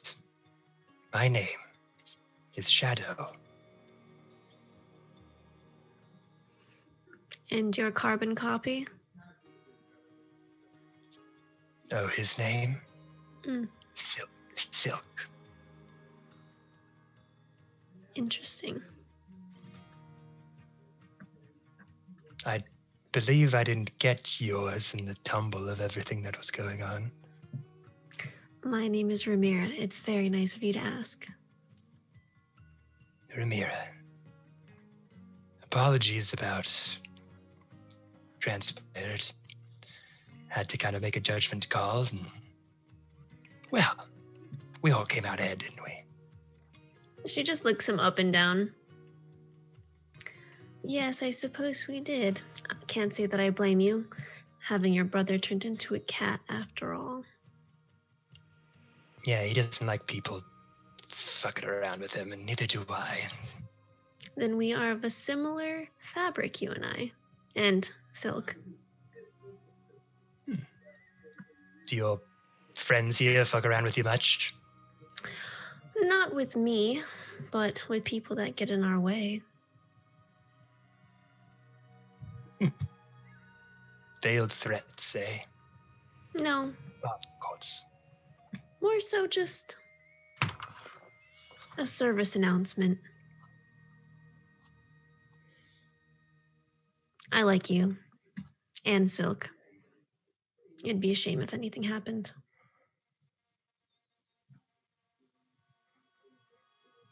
Let's just say, me pulling off that maneuver, I've never had anyone so calmly react.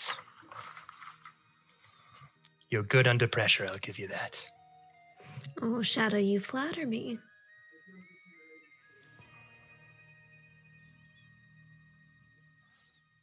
Nice to meet you. Pleasant dreams. And then she's just going to walk away. Which is weird because it's like kind of daytime, but he says that anyway, like pointedly. Yeah, she's can like, that say? feels, well, in her mind, she's like, that feels vaguely threatening, but it's cool. And then she just walks away. Okay. So going back to the day ship, did anyone want to do anything before we do our next round of perception checks of keeping warm? Sorry. No, yeah. I would definitely feel inclined to inform everybody that the ship is cannibals. And as a vegan, my character, I would not vibe with that. You don't vibe with cannibalism? No. Weird. Really? I would have never guessed. When you say that, Ramir just goes, I don't want to be eaten. None of you will be if I have something to say about it. When you say that, Farrell is unsurprised as she heard the tussle of whatever was happening last night. Mm. And she'll relay that, kind of like, yeah, I may have heard something last night. A gesture that there is now a missing crewmate. Somebody being eaten. Be careful. The fiend just still kind of shaken from. I feel like she's going to do one of these to you. You're like, are you okay? Why are your eyes so weird right now? Yes, I'm fine. What happened down that fiend? I ate an apple. You ate an apple. Yes, it was one of the magic apples. right. It was part of a bargaining chip. What are you And you bargaining? ate the bargaining chip. Wait, no. What are you bargaining? Don't. Not you. Well, now I'm not convinced. You ate the bargaining chip. No, Hey, Are wait a you wait. gambling me off? No. It was to make a deal to help rescue. Pull back to 2 sessions ago. Bet me. Bet me, yeah. I mean, that's different. She asked for that.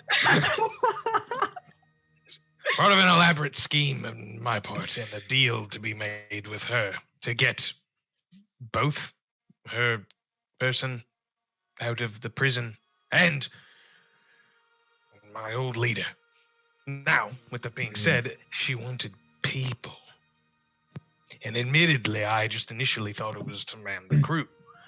And she wanted you all, and I said, well,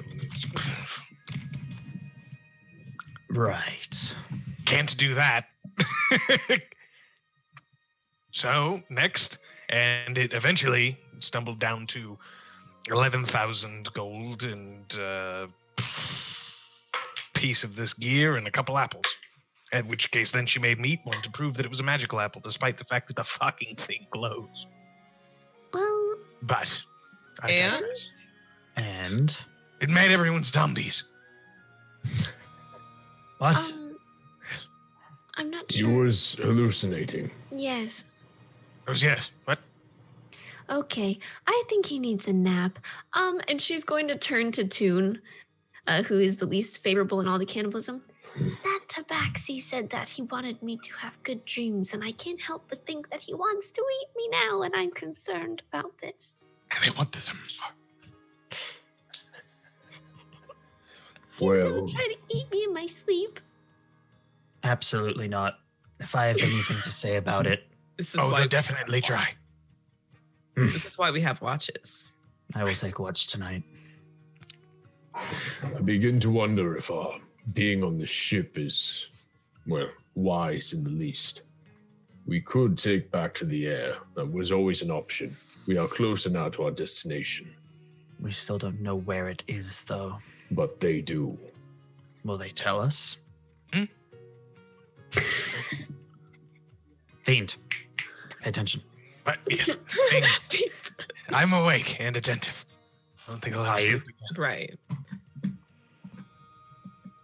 The duplicity and these underhanded schemes, they are not my dealing. I do not do well in them, but perhaps there is a way for us to get the information we require and then exit.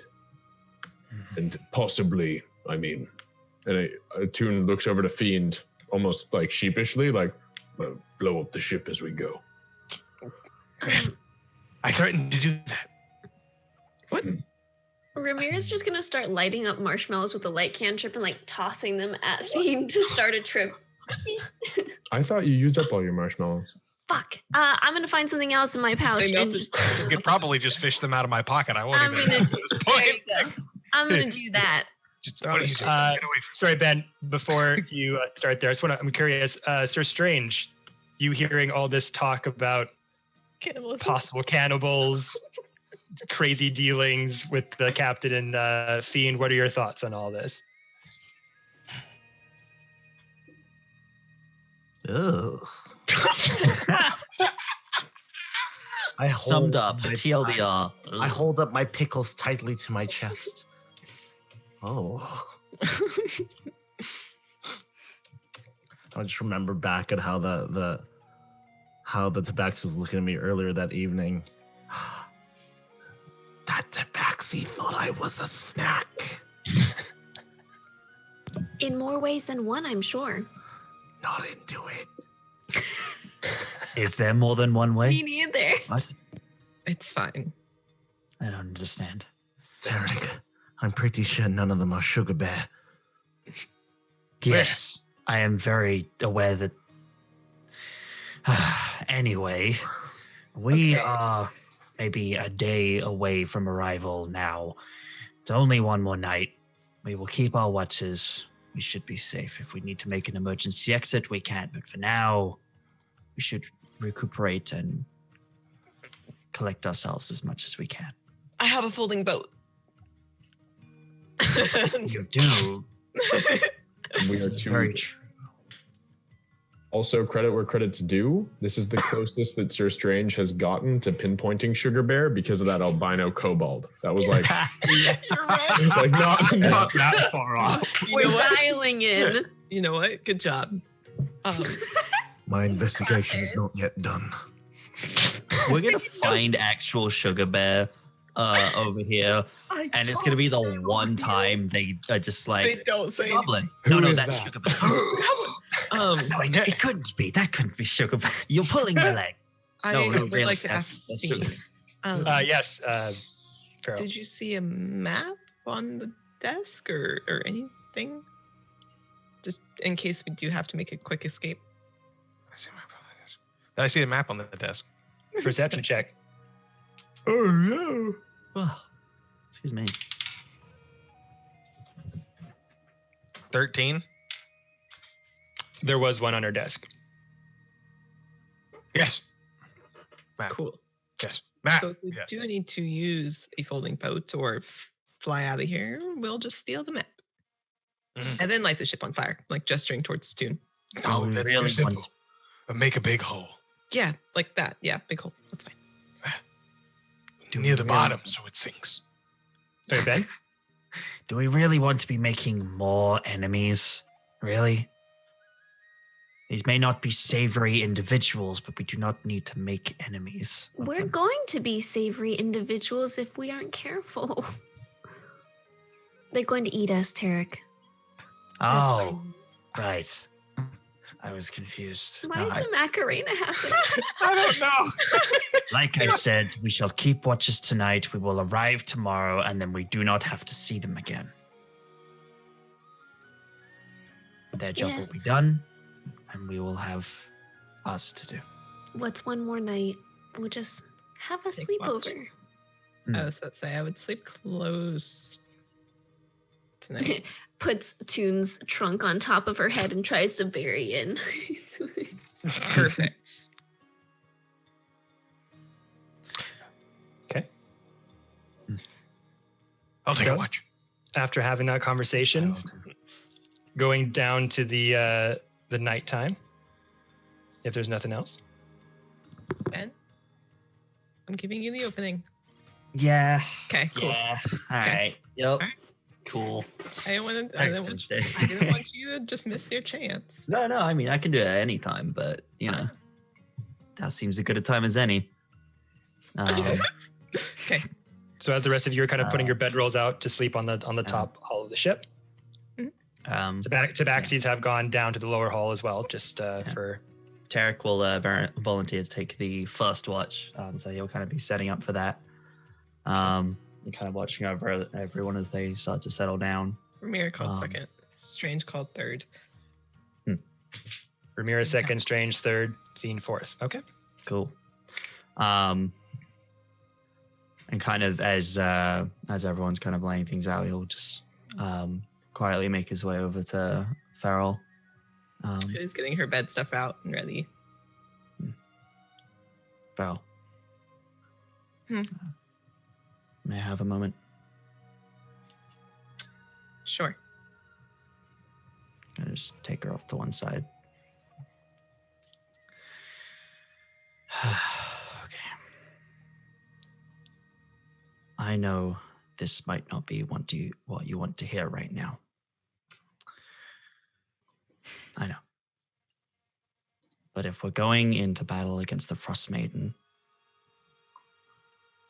well, I need to say some things. What I did, taking us all to Asgard, I did it with the best of intentions. I did it to protect the group, to keep you all safe. I know there may have been another way. Could have tried to stay and fight, but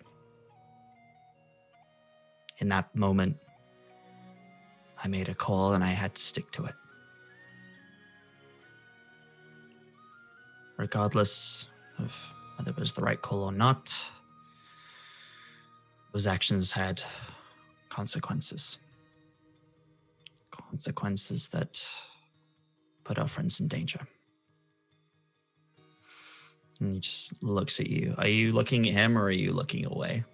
No, she'll look at him. She looks like she's attentive. This The whole look on time, her face is unchanging. he has not been making eye contact so far, but he now turns and looks at you. And there's a kind of pained look on his face. I know you're angry with me. And, well, I can't fault you for that. I know you would have stayed if you had had the choice. But I took that choice from you. And for that, I am truly sorry. Can't change what has happened. But what I can do is try and make amends for my actions and try to make things right.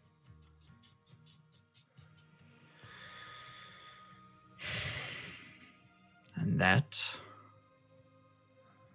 well, seems like forever ago now, but that is why I made peace with Salil before we left. I spoke to him at the casino.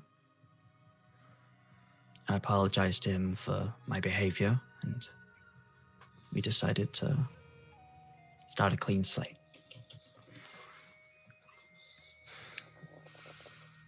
But that's why I'm here. To make things right. To save the ones I left behind. Protect my friends. And to finish this Frostmaiden once and for all.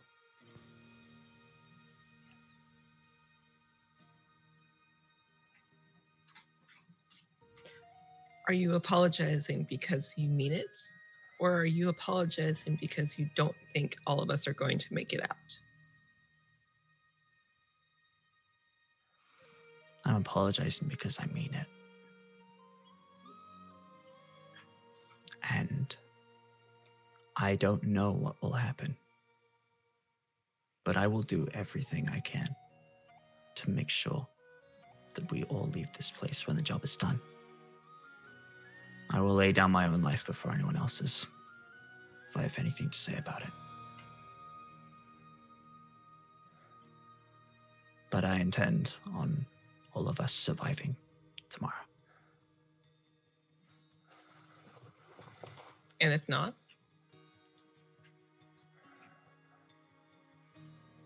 I'll keep fighting. I'll do what I can to save those we lose. Bring them back if we can. I'll keep going. What if it's me?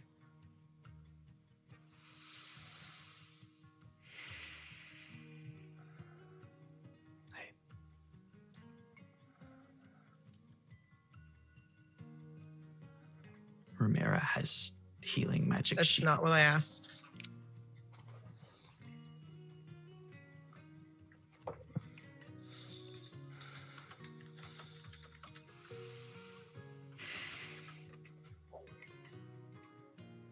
I don't know.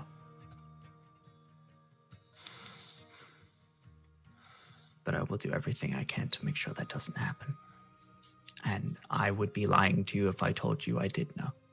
And I'm not going to do that to you. I don't know what will happen. I don't know what feelings may take over, but I will not do something I regret if that's what you're asking.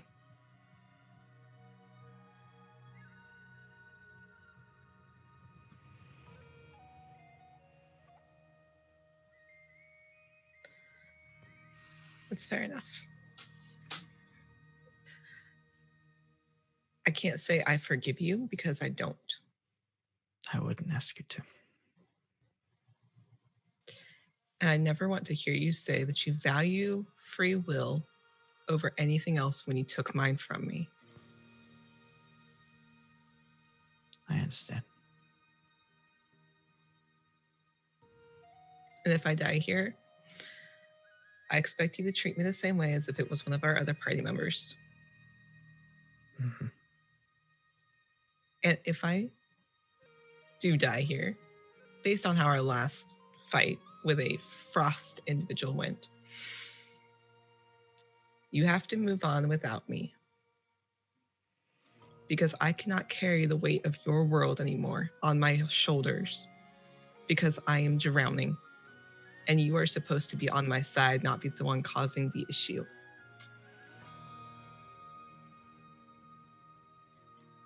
I understand. I do. I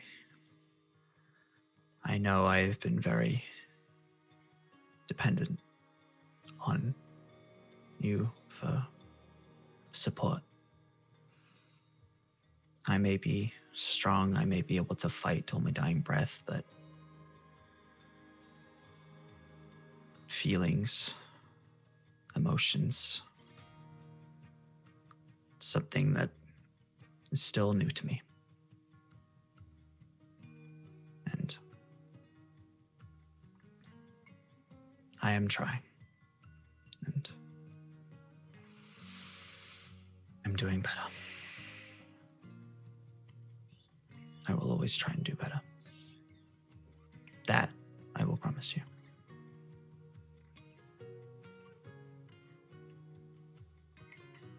That's all I ask. you have anything else to say to me?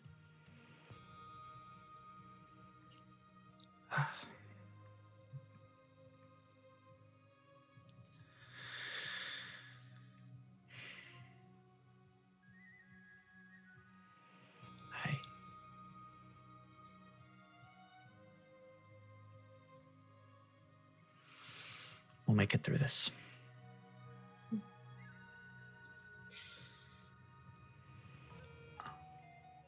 And he kind of stands a little awkwardly, as if he's deciding whether or not to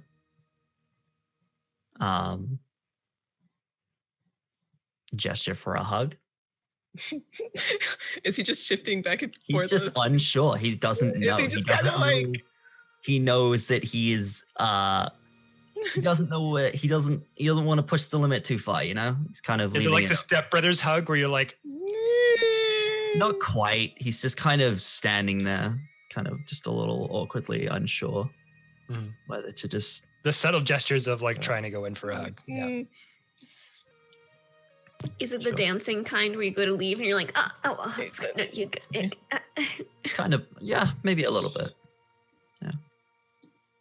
Can I tell you one thing? Of course. Anything. I am tired of putting myself through thinking if I'm doing the right thing. And I want you to know, this fight or otherwise, I am not a good person. Don't expect me to become one. Because your expectations are not mine.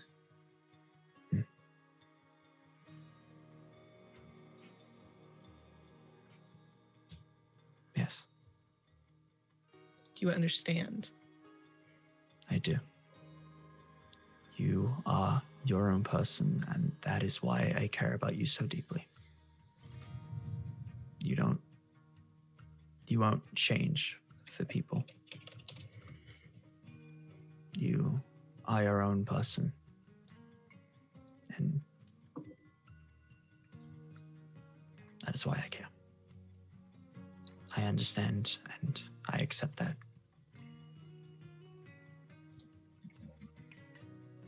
I won't try and make you change.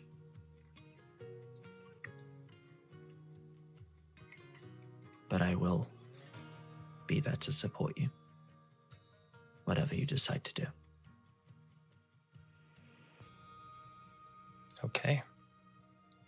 She will kind of put her arms out. You may have a hug. This doesn't mean I'm not mad. And she will give him a hug. Yeah. All right. So you go in, have that embrace with each other, kind of coming to terms finally after all of the baby steps, delicate situations that you two have been under over the past couple weeks. Yeah. And as you go down to your bedroll, Farrell and Tarek takes his first night's watch. Mm-hmm. Have you roll that perception check, buddy? All right. 15.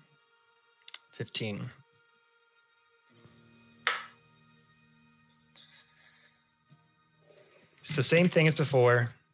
Swing of the water, the hitting of icebergs. You hear a sound coming from the stairwell. Oh, good. Right over here. Oh, good. And what it sounds like is crying. Light sobbing. Kind of a little small patter of...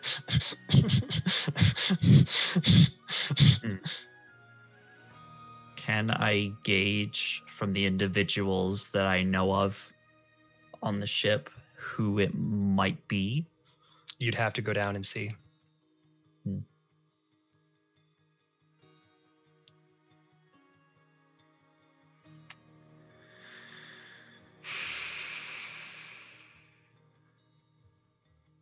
Is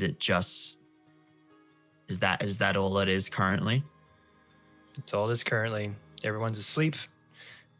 No one's up top. You just hear the subtle crying and sobbing from below deck.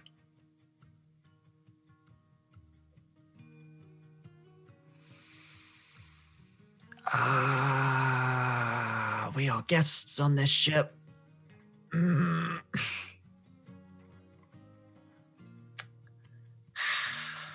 He's gonna, for now, he's just gonna try and stick it out.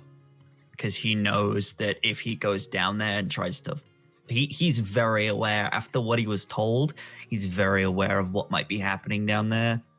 And he knows that there's just nothing he can do about it unless he's gonna mess things up and they have to make a quick exit. Okay. So for now, he's just gonna leave it. So you stay put and don't go down there? Yeah. Does it change at all? Or is it just... You hear it for a while, just like subtle crying and sobbing. Mm-hmm. Then after a couple of minutes, it starts to get a little bit louder. As you can kind of hear the sobbing kind of get clearer, like the individual is coming up the staircase. I'll kind of look over in that direction to see what I can see. So you're around here then? You're about 10 feet away from the... Yeah, he's kind of over by the side, probably kind of like over here, kind of by his friends. Is Farrell over there? Or is she with the others?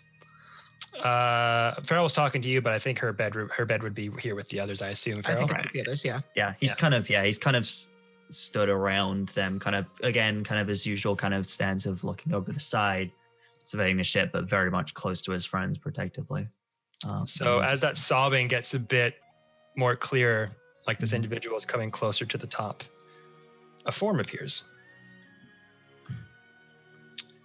And it's that of the long, stringy-haired blonde gentleman with the stringy kind of long beard that kind of curls up. He's going...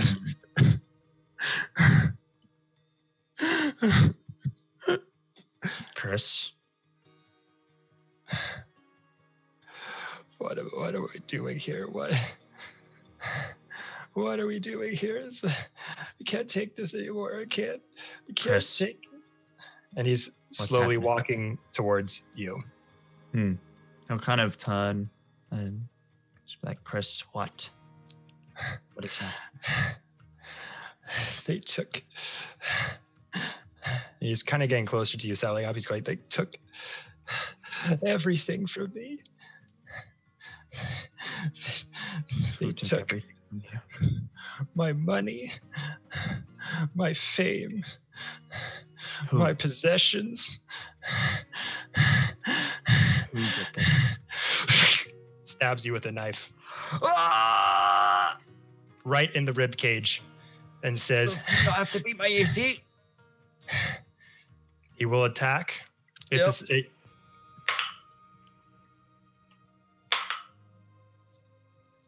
I got a 15. Doesn't hit. One side. So he goes Grab his arm. for the hit. You go, what are you doing? And he just looks at you in his face and says, death to Timmy, the adventurer. And that's where we're going to end the session. What? What did he say? Death to Timmy, the adventurer. Oh, no.